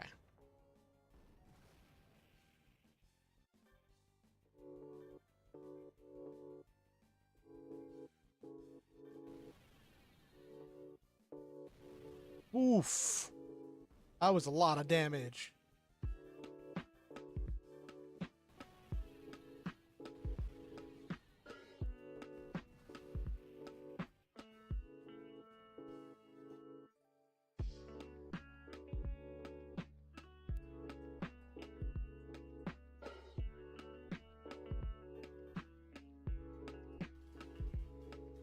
More Mulgas. Oh, I gotta take out the Hellcats before they get annoying. We're gonna do agitators so they can't do their thing.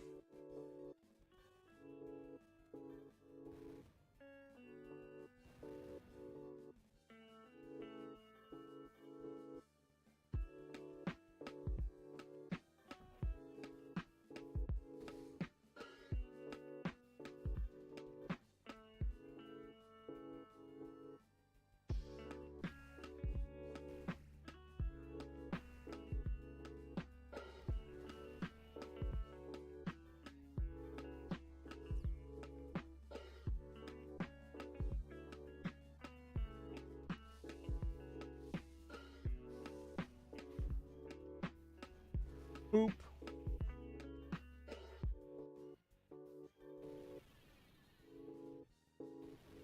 I am not dealing with Hellcats going invisible. I refuse.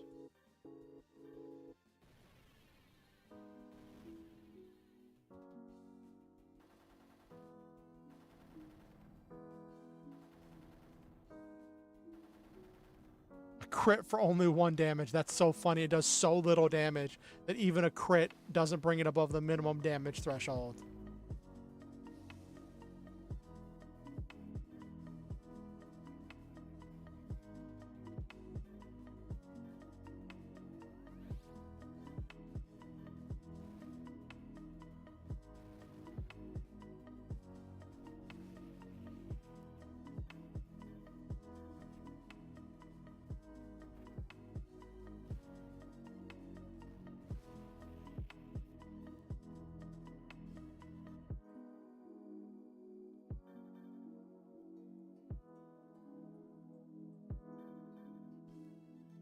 Ooh, Z-Data for Gun Sniper.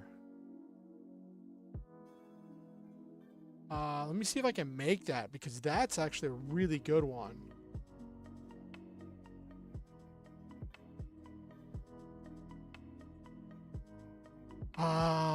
Gun Sniper, H2, limited organoid system. I have plenty of limited organoid system. What do we got here? It's a small...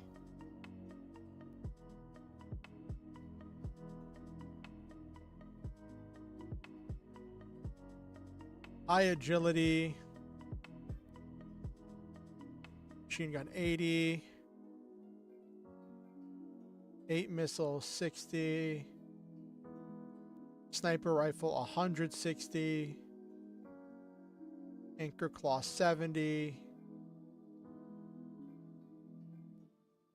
The A missile does a bunch of damage for hitting a block. Beam machine gun isn't bad. I would probably put it in the back and still just use the sniper rifle. Give it the rail cannon and use it as a sniper rifle.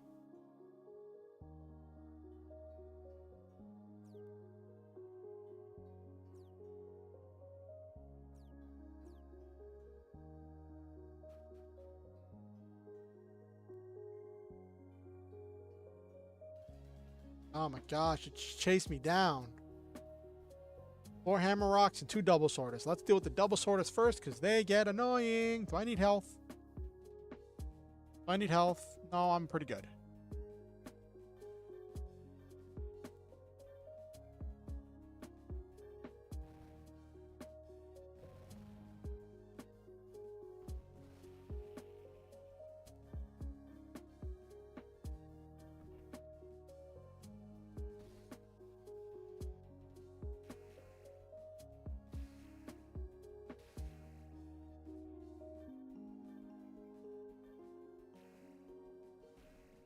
Yeah, I should have hit the front one in order to set up for a double kill there.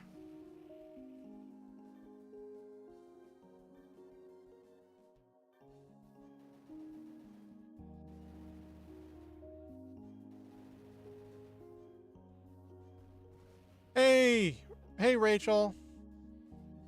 This is Zoid Saga DS.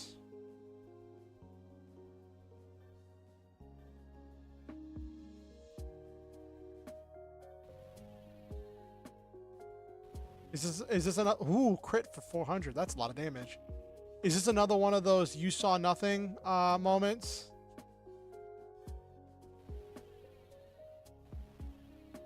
Yep. Yeah, so in Zoids Saga, I don't know if you've ever played any of the Zoids Saga games. The one that came to America was Zoids Legacy. Well, Zoids Saga 2 came over to America as Zoids Legacy. There's usually some kind of a time travel plot. And there's usually some kind of time travel plot and dimension hopping that involves stories from all of the Zoid series that were out when the game came out. They need to make another one. They need to make another one that has the wild stuff.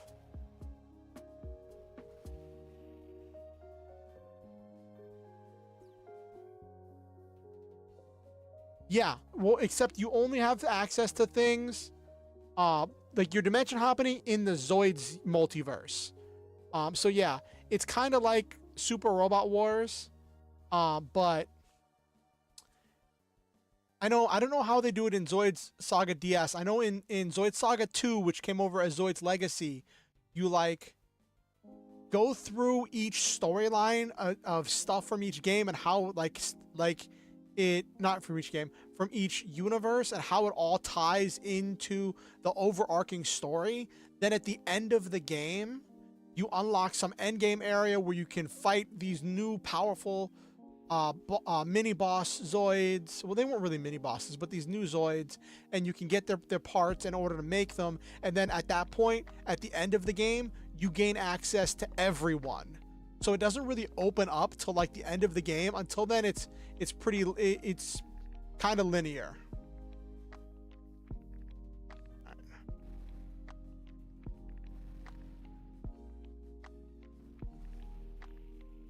But yeah, this one didn't come to America, but someone did an English patch of most of the text. Oh. Iron Defense Fortifier. Anti-Air Pro. What?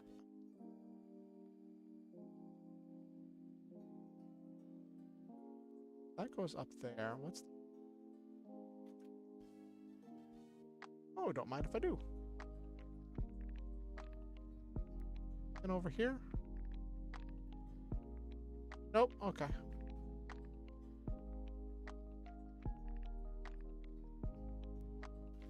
Oh, ooh, let's see if I can get the red horn data. 2 red horns. I have the Zabat data. if I do data gather, there's a pretty good chance I'll get new data because I don't have the Rev Raptor pile bunker and I don't have the Red Horn data. I have the Zabat. I'm gonna be so mad if I do that and I get everything right and I get the Zabat data. I'm gonna be so bad. All right. Let's deal with the Zabats because they're fast and they're annoying.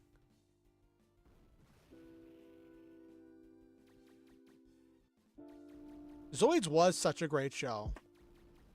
I'm still mad about being unable to get I'll just do damage to this one because I don't want to waste my hit.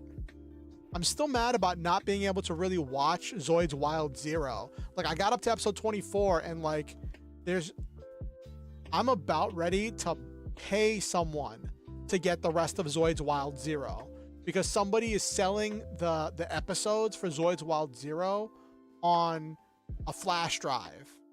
And I'm like, am I that desperate that like next time I get money, I'm going to buy a flash drive that I know has bootleg data on it? But like, it's the only way to finish watching Zoids Wild Zero. There's no DVDs to buy. There's no, it's not on any streaming services. I tried messing with VPNs without having to spend money. And it's just like, oh my gosh, it's so ridiculous.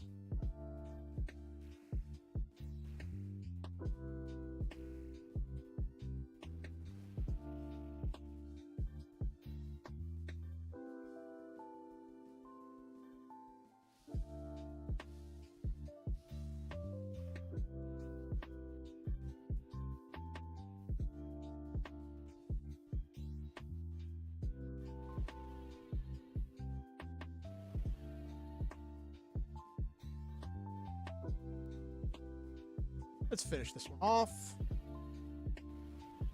I couldn't finish it off.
Ooh, that's a lot of damage. That command, data gather, give me what I want. I want the Red Horn data. Yes! Now let's see what it takes to make it. First, I'm going to save because I've been trying to get that forever.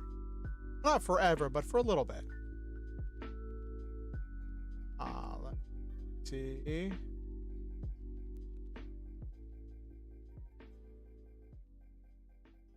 Red Horn. Oh, I can just make that. And what size is that? It's a large. Ooh. Ooh, that's good. It's got a lot of hit points. Recovers. Free EP.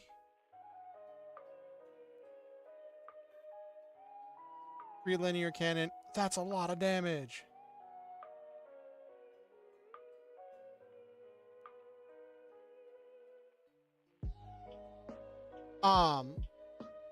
So like the Zoids, like I can get the raws of Zoids Wild Zero. That I can get, but what I need is like either the subs or the dubs. For Zoids Wild Zero. This is anti-air. 1, 2, 1, 2, 1, 3. 150 for 7. And a crush horn. 170 for 5. That linear cannon is brutal.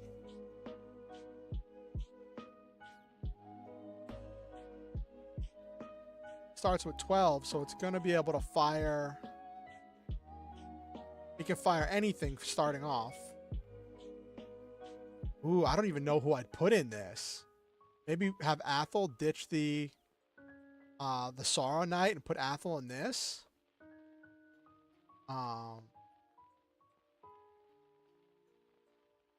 Could.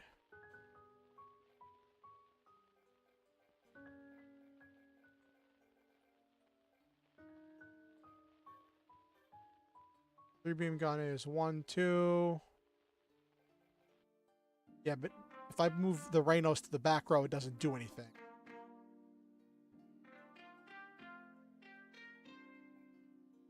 Red Horn. That's gonna come in handy. I'm debating. I'm really debating using that. Could put. It's a large.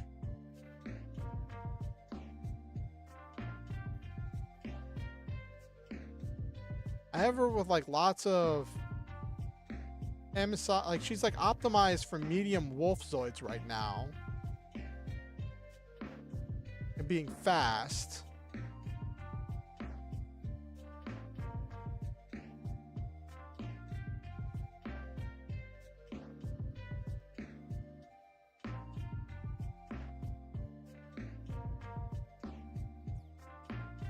I don't know. We'll see. I don't know if there's any bonus to that, but like...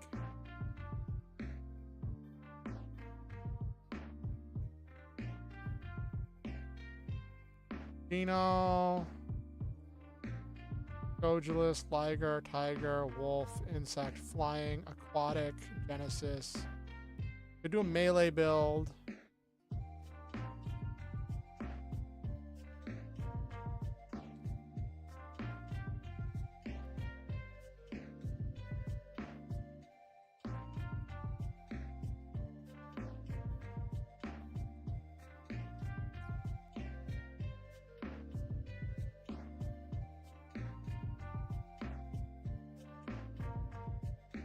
I can do 2 large experts.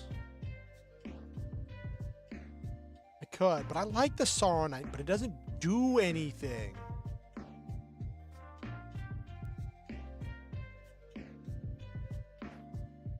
The Sorrow Knight doesn't do anything.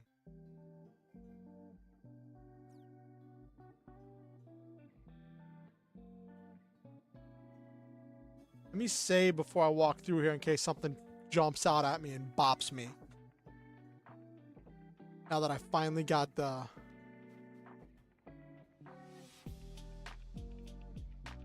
now we're fighting Raven. Okay.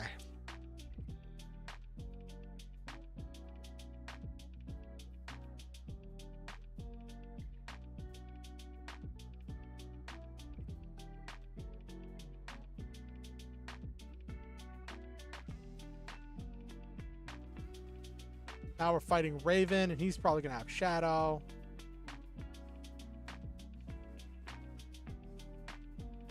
How am I doing on health? Oh, I didn't heal Regina. Okay.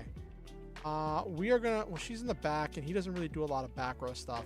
I'll save the healing for now. We are going to do 3D radar. Increasing everyone's accuracy.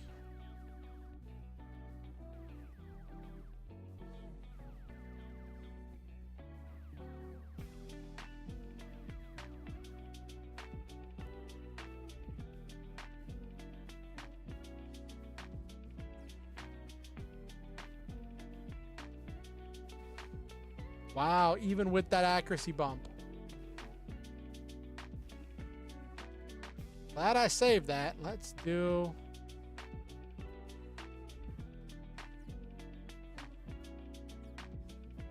$296. This is more damage.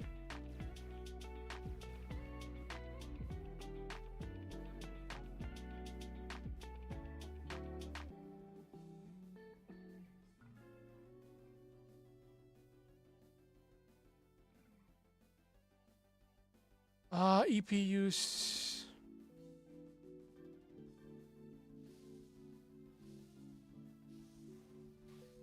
Of course he misses.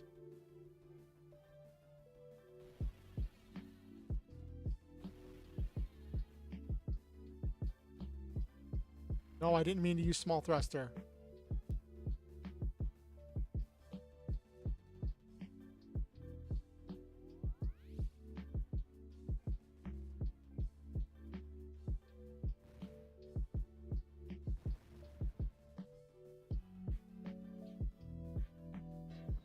Boop. Where's it misses?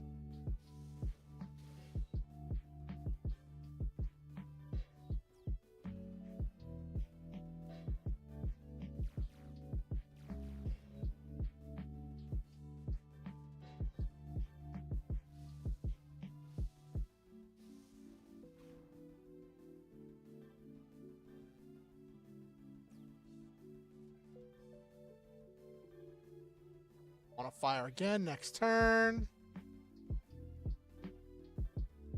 Let's do the poke for 1 damage. Yep, the one, even a crit only did 1 damage.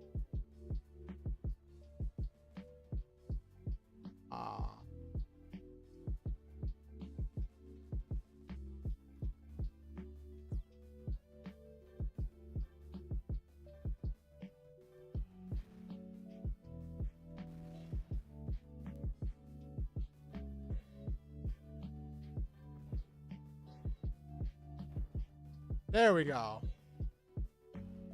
Oh my gosh, I could have gotten the Raven. I missed getting his data.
Ah, jeez, I just got used to them on the party.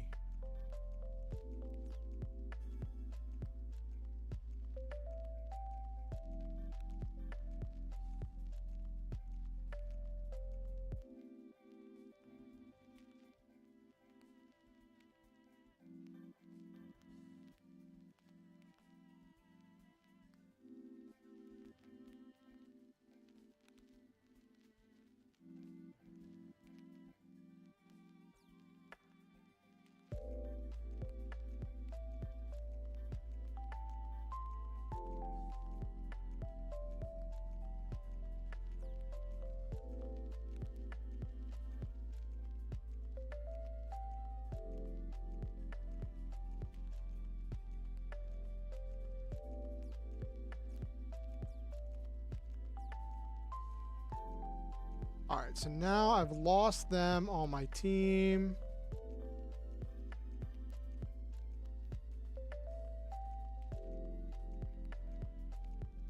Okay, we'll just go like this.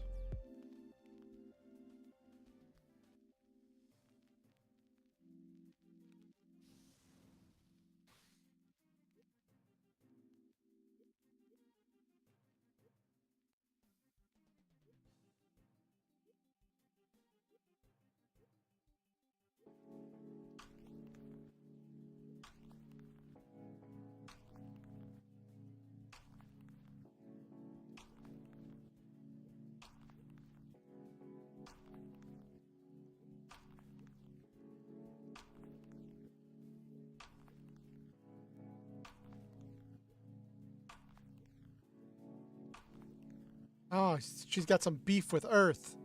Okay. He apparently betrayed her.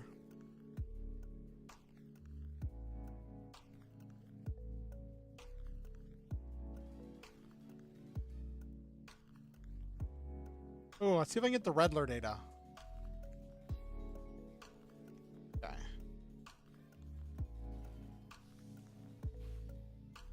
Oh, that's a decent chunk of damage. Okay, first 3D radar.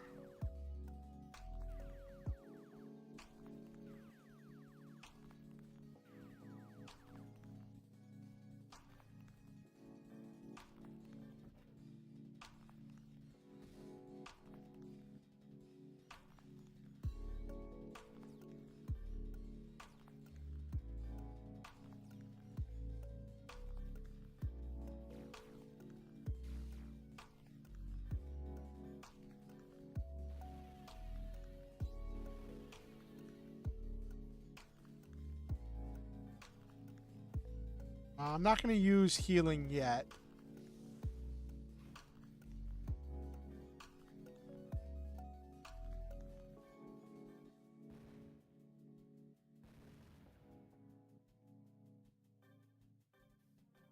This last time, I should hit this time.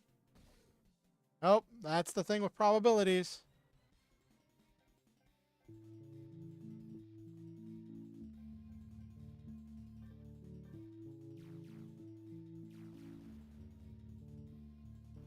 Oh.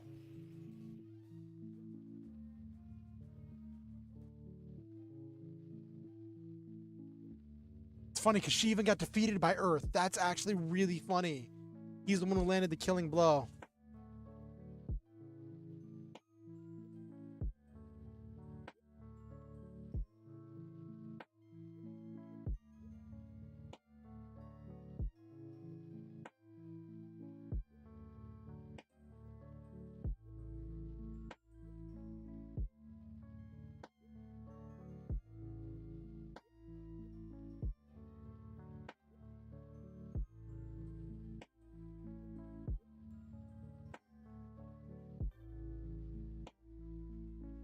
Cool.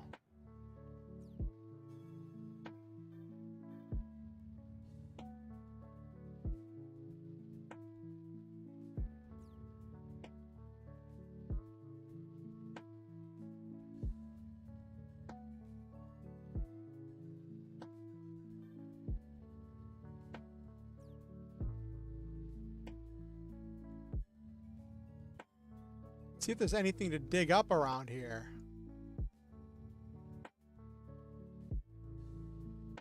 Doesn't look like there's anything to dig up around here. That's kind of sad. I was really enjoying the digging mechanic. Oh, ow.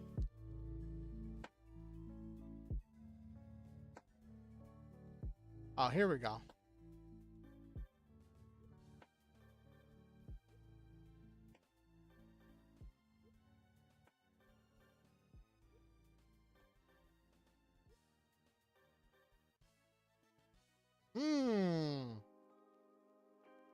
What is that? BC set.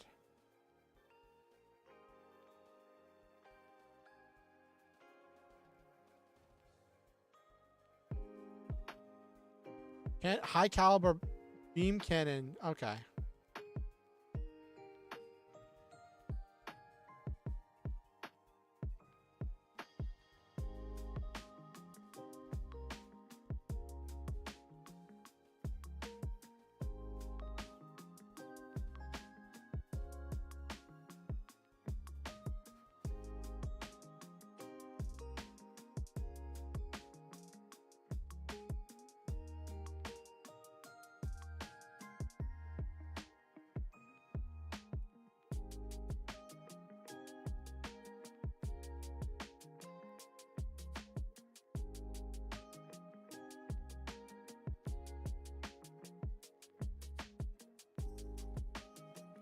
One thing I like is that you can press the B button in order to change spaces with an NPC. So even though you can't walk through NPCs, they don't block where you go.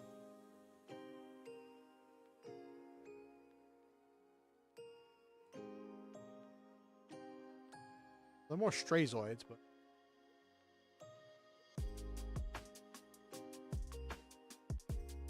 Okay.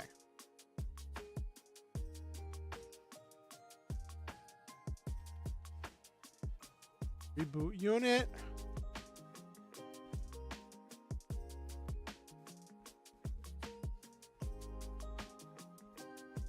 Do it.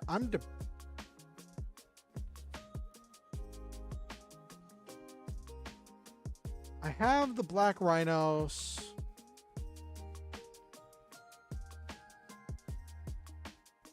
Oh, Gorhex is made from Godos too? Godos serves as the base? That's funny.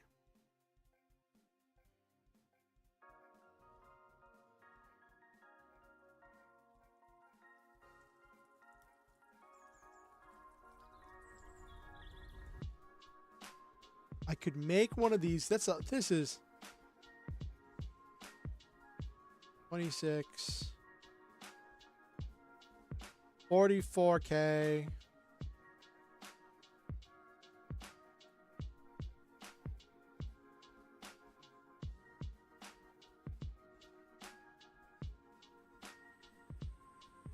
Hellcat's also fun. Let me make...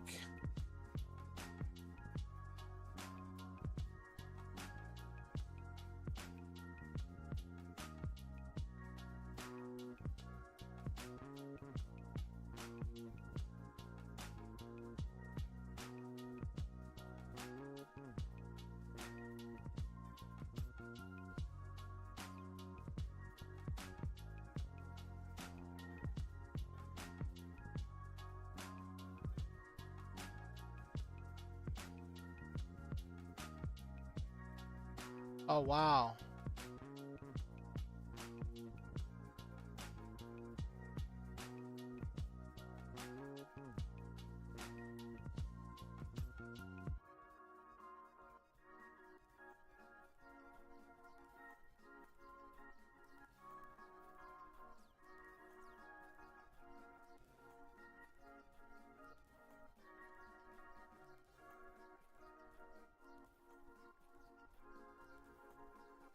Oh, I can't sell their old command wolves. That's funny. I can only sell the command wolf that I made already. Okay.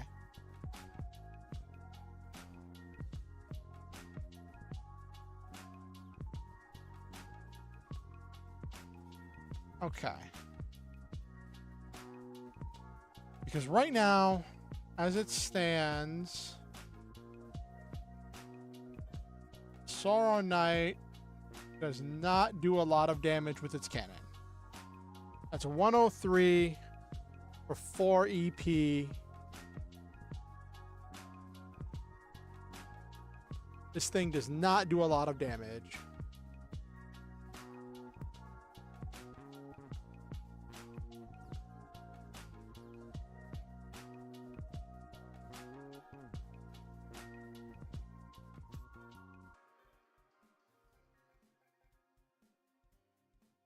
Linear cannon's going to do more damage, but it's going to have a shorter range, so I'm going to want to put it up front.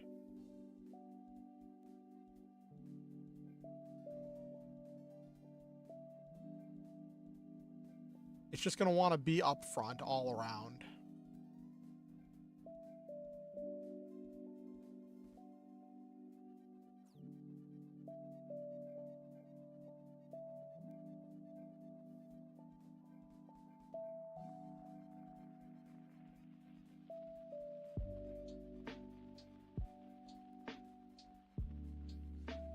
Speed is 23. Okay.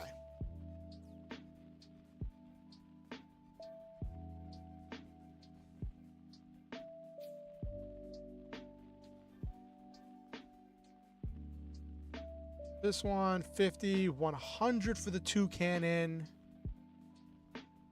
Yeah, it's not much better. It's not much better, but the red horn's actually a step up. Okay. I don't know why I keep exiting before I do it.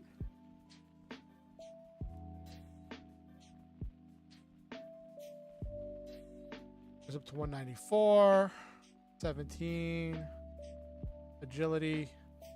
Ooh, agility goes up a lot. So it'll be very hard to hit.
There we go.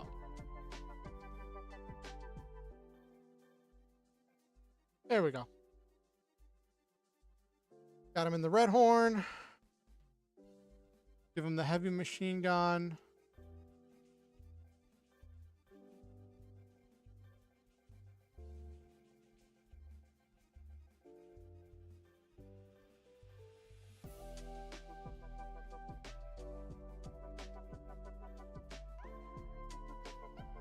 Fire evasion.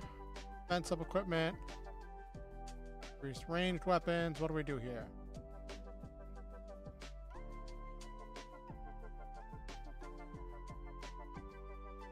Do melee pro, laser. Fleet foot increases the Zoid's speed. Increasing evasion.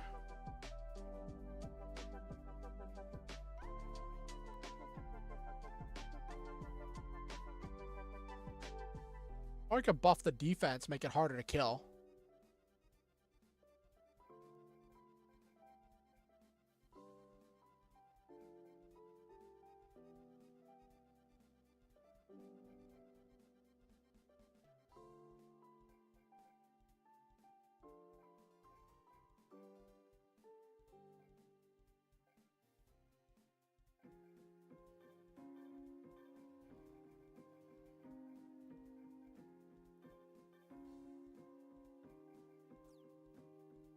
Okay.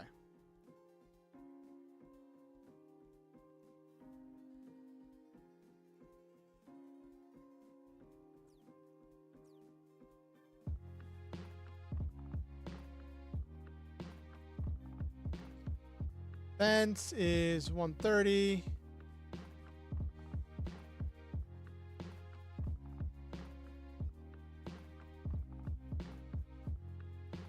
This thing can take a beating, but its speed is slow. It's still the last one to go.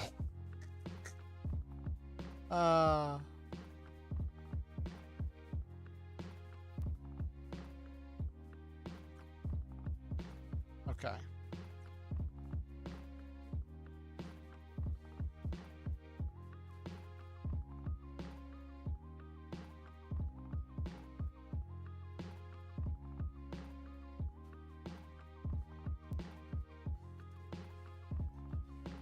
Shockwave.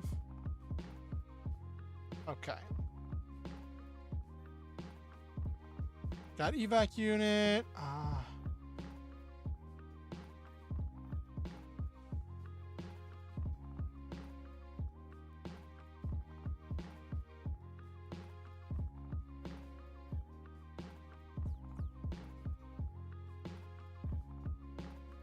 Okay. Ooh, HP max up by 10%. That's nice.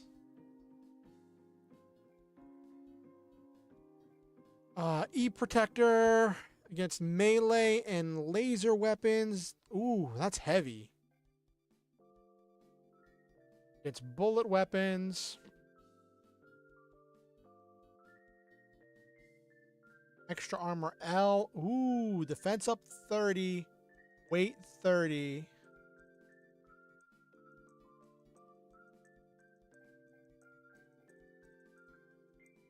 Three laser gun, 2 EP, 1 2, 120.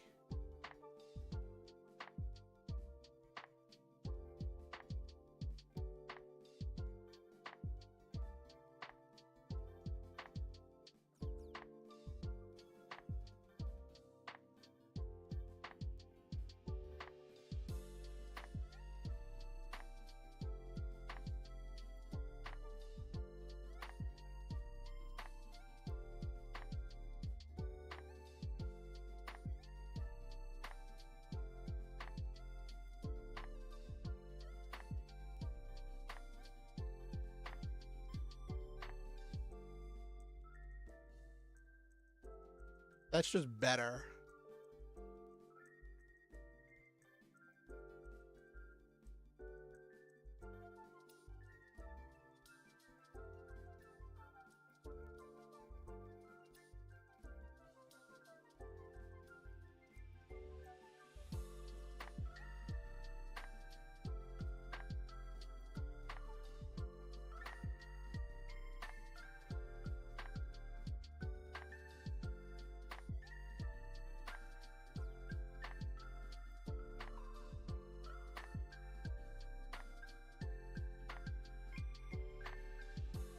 Let me grab. It's gonna do, like, that's just better.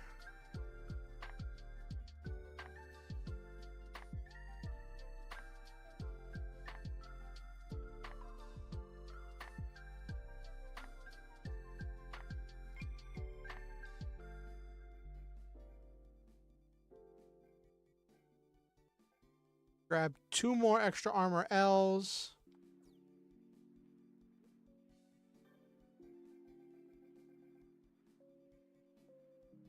Actually, I want to grab this.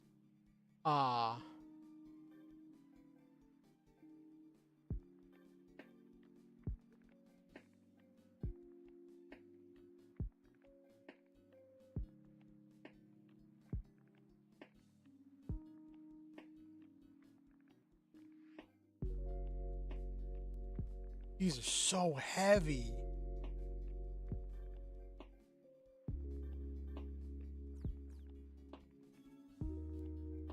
Oh my gosh, it's 11 o'clock already. Holy cow. All right, let me...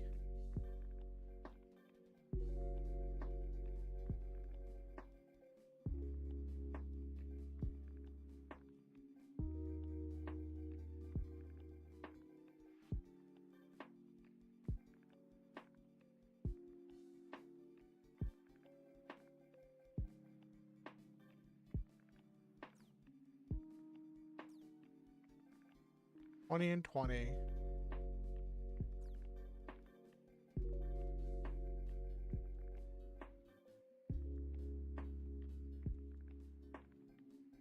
Okay, so that's just better.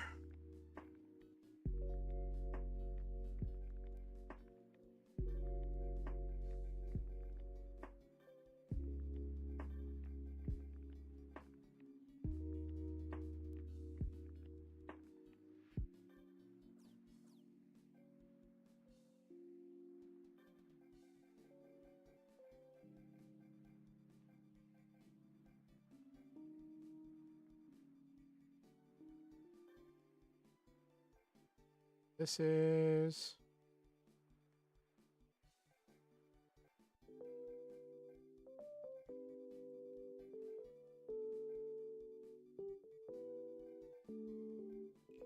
I gotta get a better wolf. I think that I don't get another wolf till Koenig wolf.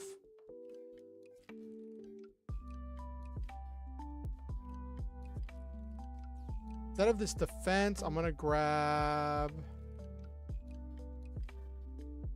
physics unit, which increases HP by 10%.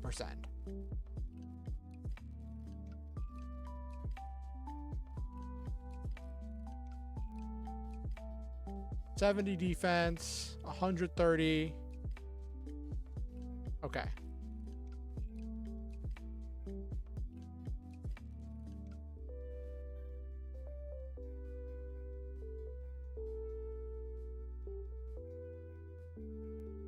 Got the linear cannon.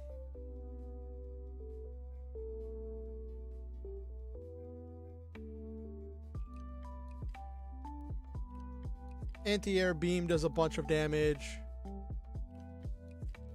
And the crush horn does a bunch of damage. Missile pod's good. But the 3 linear cannon is just good.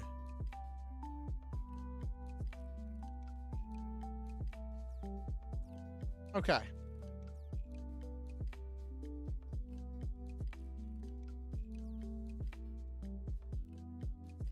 All right. It's 11 o'clock already. Time has flown by tonight. Really debating this Allosaurus. Doesn't do a lot of damage. Doesn't have a lot of HP. It's kind of fast. But it's only a medium. I just find it funny that it's one of the many things you make out of a Godos. Or Godos. It serves as the basis for the Allosaur, Gorhex,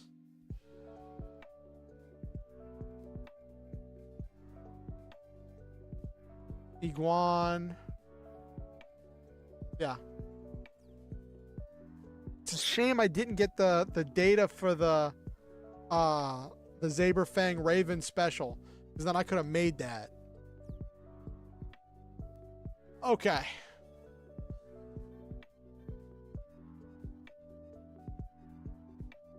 We went through multiple boss fights. We moved through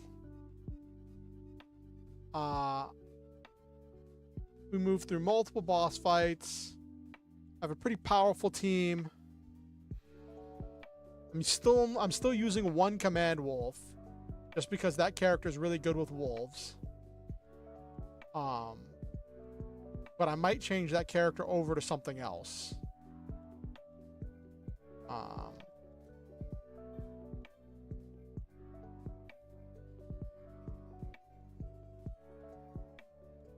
Do another. We'll do a Liger.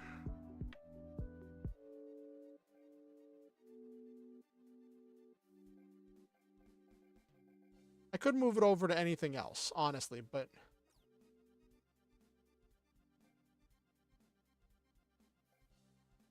these things just stack to make them really powerful.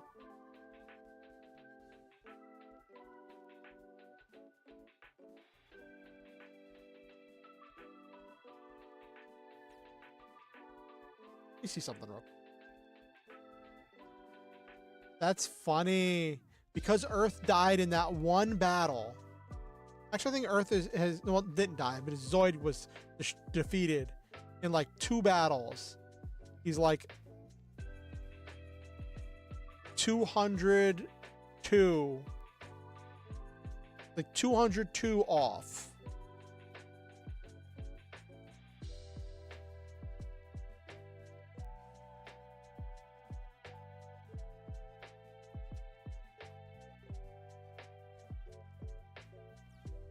Okay. Okay. Let's wind down for the night. We made it through 2 dungeons. 2 dungeons and multiple boss fights tonight. I think tonight was a successful night. What do you think, chat? We're still in the chaotic century world, but we're no longer carrying around the rest of the chaotic century crew, so we can't rely on Irvine's just massive damage rifle or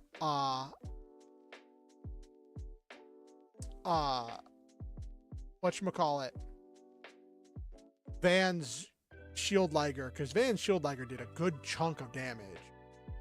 I should have sold some of those hyper machine guns for more money. I keep forgetting to do that. I'm gonna have to do that the next town we get to, or at the start of the next time we do this. So as a reminder, let me look at my calendar. Actually, let me change up the music a little bit for this wind down. Let's change up the music a little bit.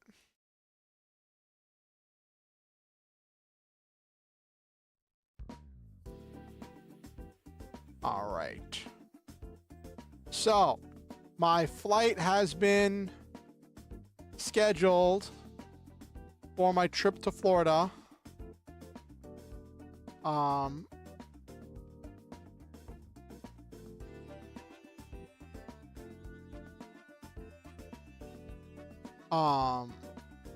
I leave on the 21st, so there'll be a stream on the 20th. A week from today will be my last stream before I leave. And then, we'll see how I'm feeling when I get back. I might stream that Wednesday after I get back. We shall see how things pan out.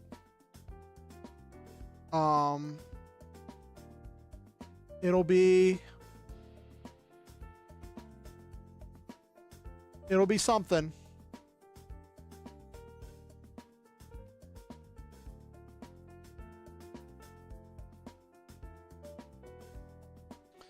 Okay.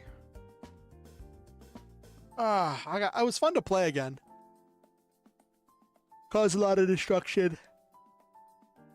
I could have made, now that I think on it, I could have kept Athel with the S bonus the small size bonus and put Athel in a gun sniper, and had Athel in the gun sniper from the back row sniping with the tail gun.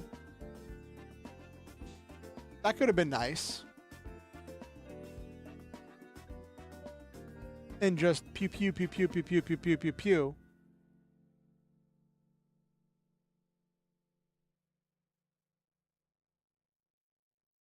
Yeah.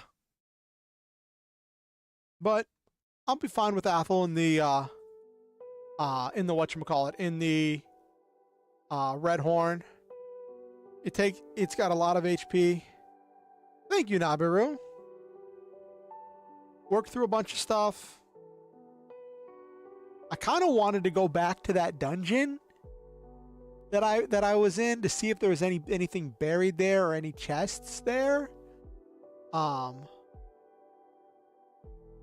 But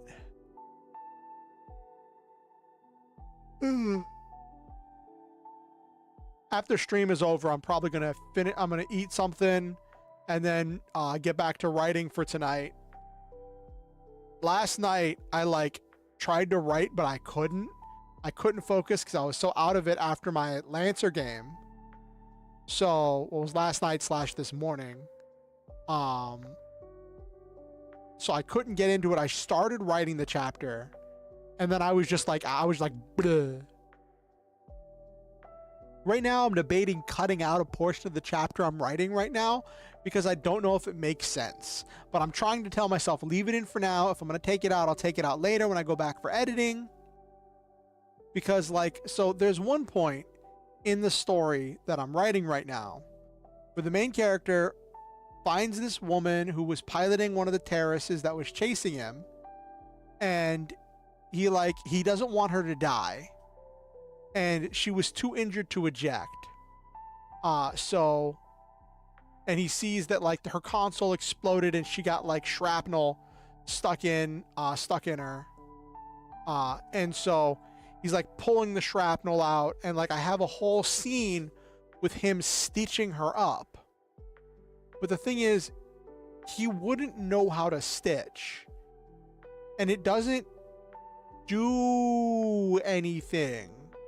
It doesn't feel like it does anything for the chapter besides add bloat. And there's so much other stuff I want to do for the chapter. And I don't know. It's just a lot. Because the thing is, with my training, with my EMT training, because I was trained as an EMT. I got everything except for I did everything except for taking the state exam in order to be a licensed EMT. So I have some experience with what would be expected of someone in the field. And they would not be doing field surgery. They would not be doing stitches. And even if they did do stitches, right? It would be done with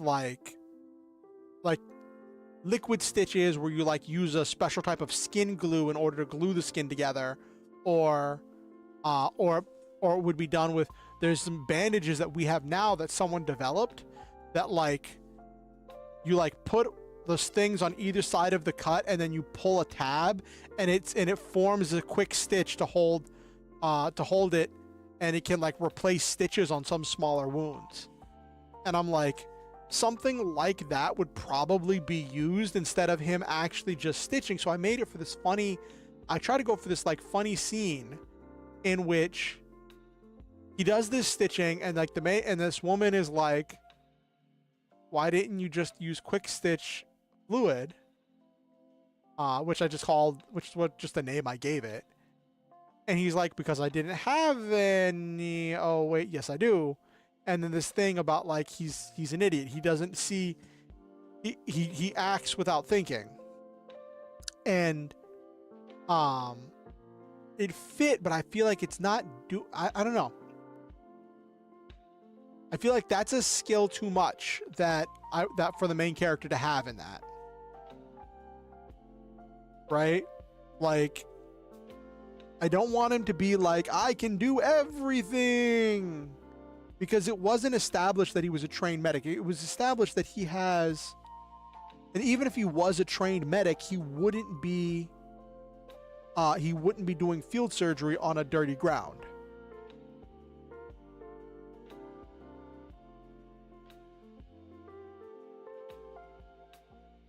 Like, that's just a different set of skills. That would be for someone who was like a surgeon or a emergency room nurse or something like that. He has a medical bag with supplies, which I could justify having those supplies in them, but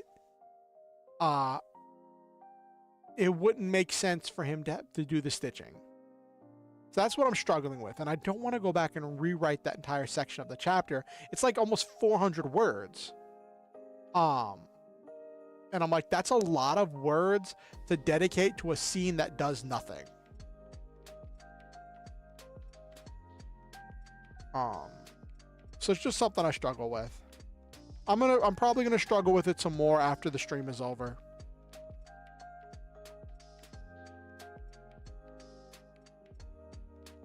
Let's see.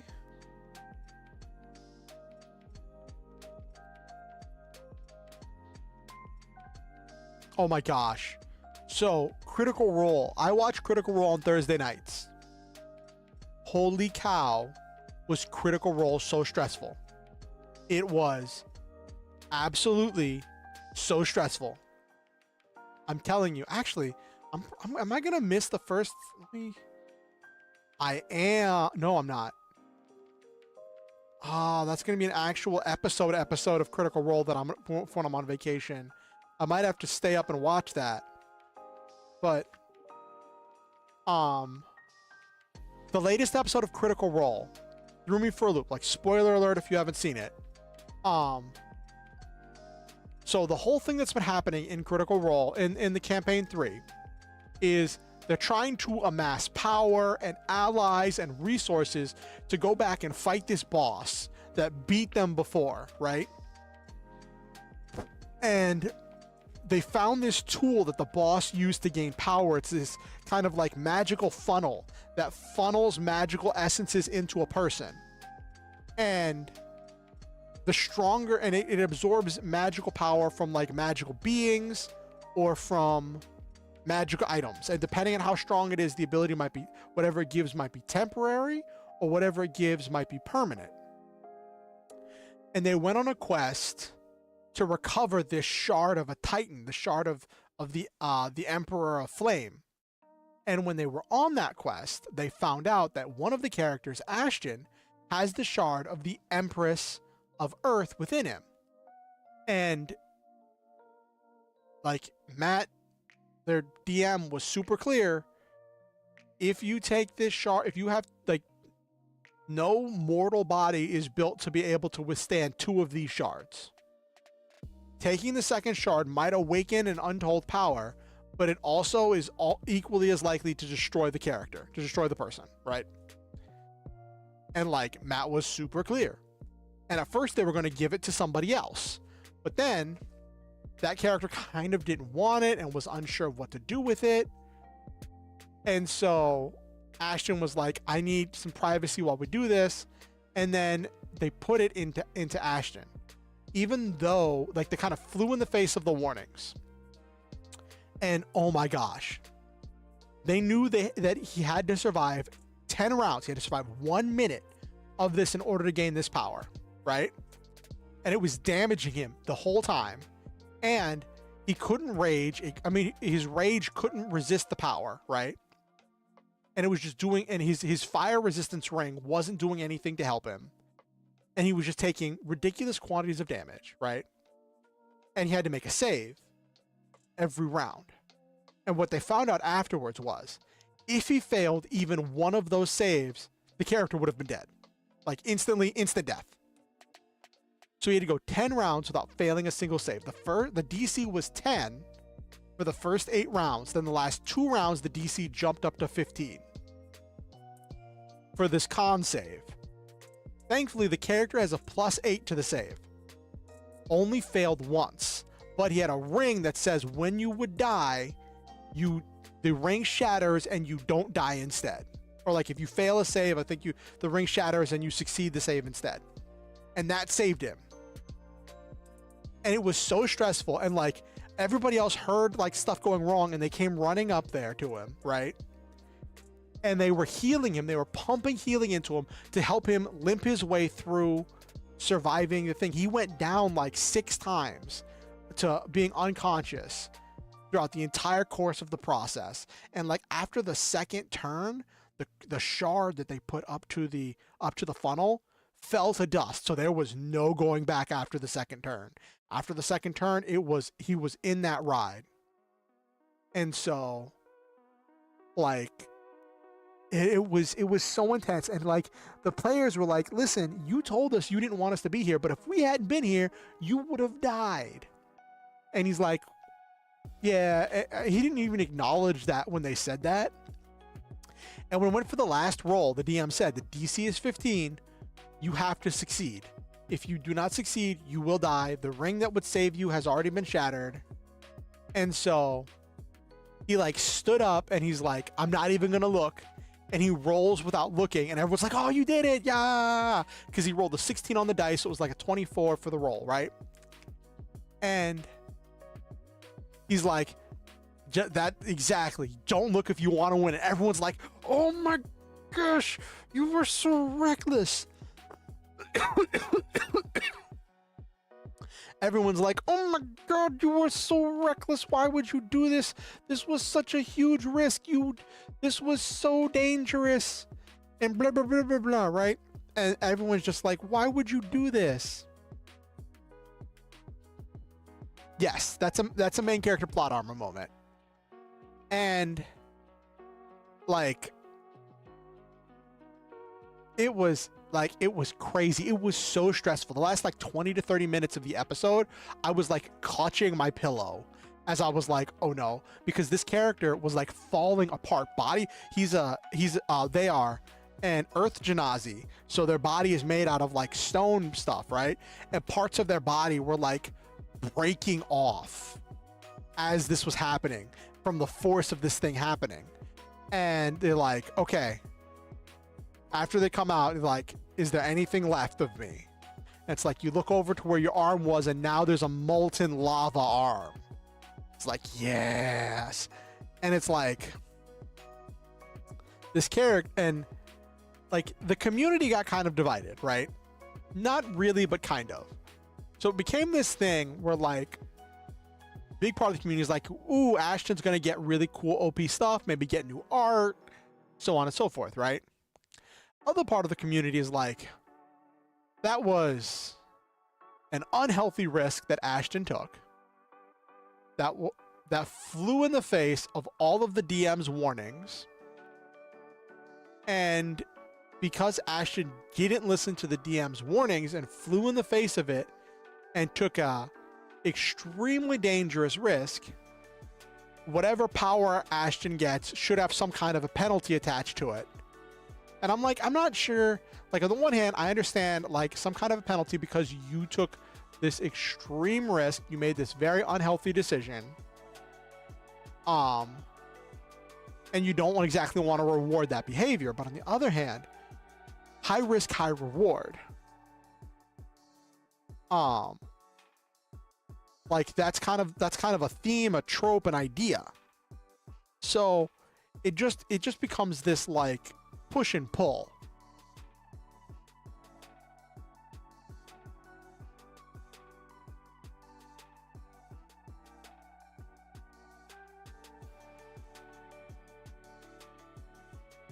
It's funny. I went grocery shopping today, and I just like grabbed an entire one of those little cardboard trays of canned black beans. It's like 12 in a tray, so I just grabbed the whole tray and put it in my cart. And I'm like, I'm not even gonna bother figuring out or budgeting for how much stuff. I'm just gonna grab a whole tray of black beans because I know I'm gonna eat them.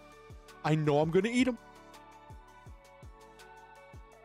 Everything I get now means it's stuff I don't need to get whenever my food stamps come in.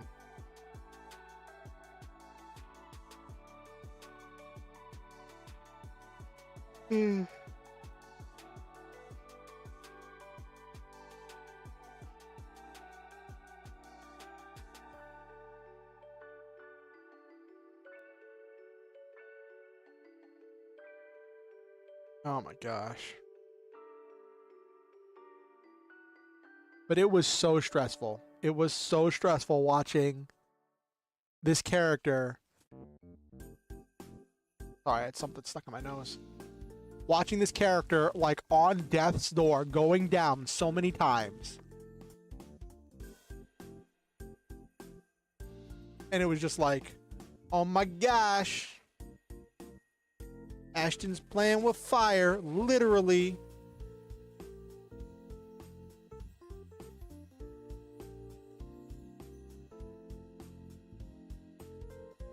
And like afterwards, I really like that. Like afterwards, Matt Mercer, their DM, was really said I was really clear with the risks here.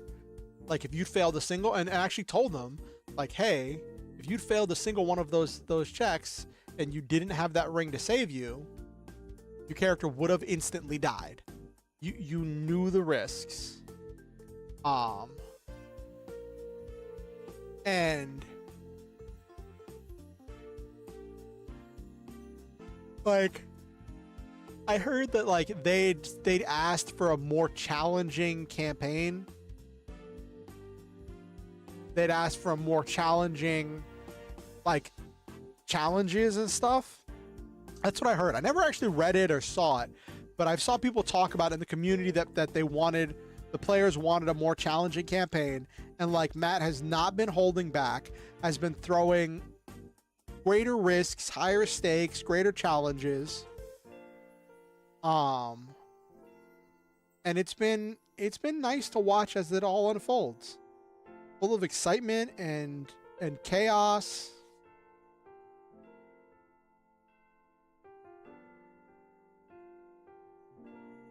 They're in the campaign, they're getting ready to go to the moon, which I'm like, man, that's some intense stuff for a fantasy game. I still remember when I was talking to Silva about Critical Role, and I was explaining, like when I was starting watching, how like they're facing some end of the world stuff, and Silva's like, well, as they should. They're what level? And I'm like 8, and Silva's like, what? I'm like, yeah, they're facing end of the world scenarios at level 8. Now they're like level like 12 or 14. So they've leveled up a bunch since then. But I just remember that moment when Silva was like, oh, that's how intense this campaign has been.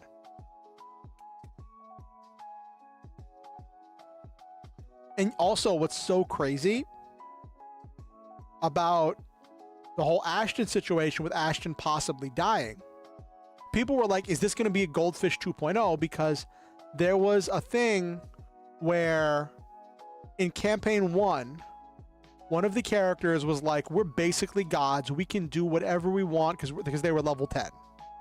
It was a druid named Keyleth, and they needed to go get some diamonds that fell off this cliff, and she's like, I am unkillable, right? Jumped off of the cliff 1,000 feet and then wild shaped into a goldfish to try to land in the water, but then fell through the water and slammed into the bottom. And Matt told her, apparently I didn't see the scene, but I've heard like Matt told her, the player, multiple times, if you do this, you will die. And she was like, we're unkillable. No, it'll be fine. It'll be fine. And so Matt ignored the max damage rule for fall damage, because in D&D it's 1d6 for every 10 feet, but it's supposed to cap out at 12. It's supposed to cap out at, what was it, 20.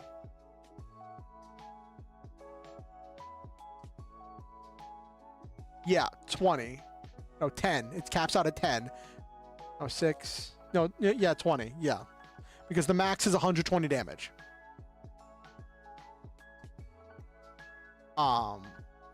Because you hit terminal velocity. But Matt just rolled like for the 1,000 feet, rolled like 100 d6s and was just like, you take that much damage. And I'm like, okay. And so people were like, is this gonna be Goldfish 2.0? I'm like, I don't know, because when the goldfish thing happened, right, they were able to use the diamonds that character was trying to recover, because everyone else came down safely, in order to revive this character. At this point in the campaign, in campaign 3, because the gods are under siege and are being threatened, revival magic is gone. So if Ashton had died, Ashton would stay dead. And I'm like, yo, that is so intense. They're flirting with death so hard in this. They even have one of the players, one of the characters, Chetney, that's played by Travis Willingham, I think, the CEO of their company, has a thing where he is pushing the maximum age for a gnome. So because he's beyond the maximum age for a gnome, every morning at the end of every long rest, he has to roll a D100. If he gets the full, like all zeros, were like 0 0 on the tens dice, and then the 0 on the D10 on the ones dice, his character just dies of old age. Just dies of like old age, heart attack. And I'm like, that is so insane in a campaign where like revival magic is gone.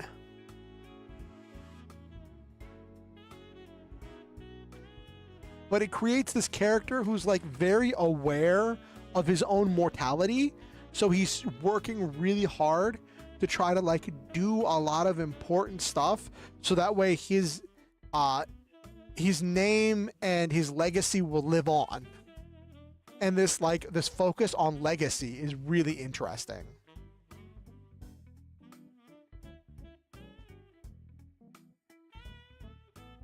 Okay. Anyway.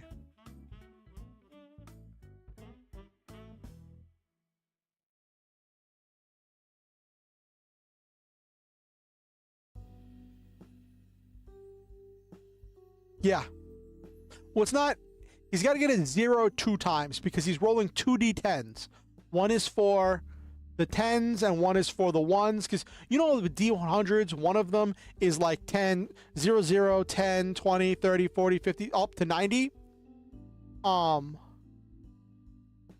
And then the other one is just a regular D10. So he has to get zeros on all of them, which is technically like getting 100.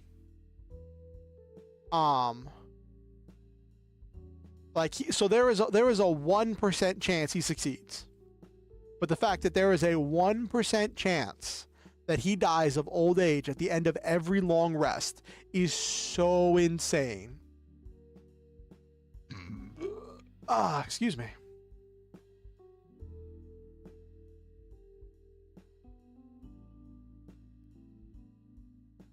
Yeah, it is risky. And like so at first nobody knew except for him and Matt. So it'd be like at the end of a long rest, Matt would be like, "You do your roll?" He's like, "Yeah, it does my roll." I was like, "What are you rolling for?" I was like, "Don't worry about it."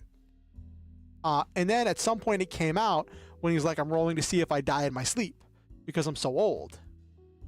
And they're like, "What?" And then now at the end of every long rest, there's this anxiety-riddled moment in which everybody stares at him as he rolls, and he hams it up and makes these like faces, and everyone's like, "Is this it?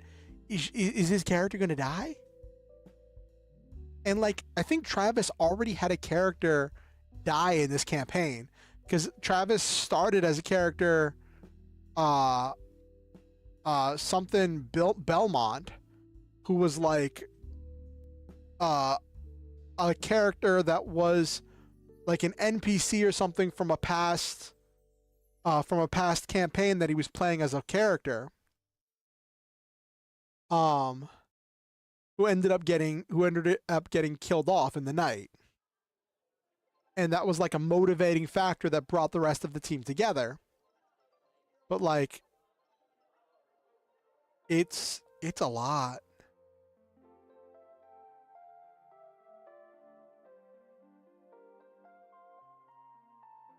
A lot of people have wondered because like one of the last things in the in the Critical Role universe that's a holdover from the Forgotten Realms is the gods, right? The Pantheon is one of the only things that's still a holdover from there, because so many other things have been changed in order to make it its own original setting. And like a lot of the gods have original names, but they're still essentially the same gods. So for this to be a campaign in which the bad guys are trying to release a god eater that is going to eat the gods, that has been chained up for untold ages, and people have wondered if this is going to be a thing where the players either fail or they don't completely succeed, so that way the gods either get eaten or have to flee Exandria, so then new gods come in to create a new pantheon, so then there's going to be nothing from the Forgotten Realms on this world.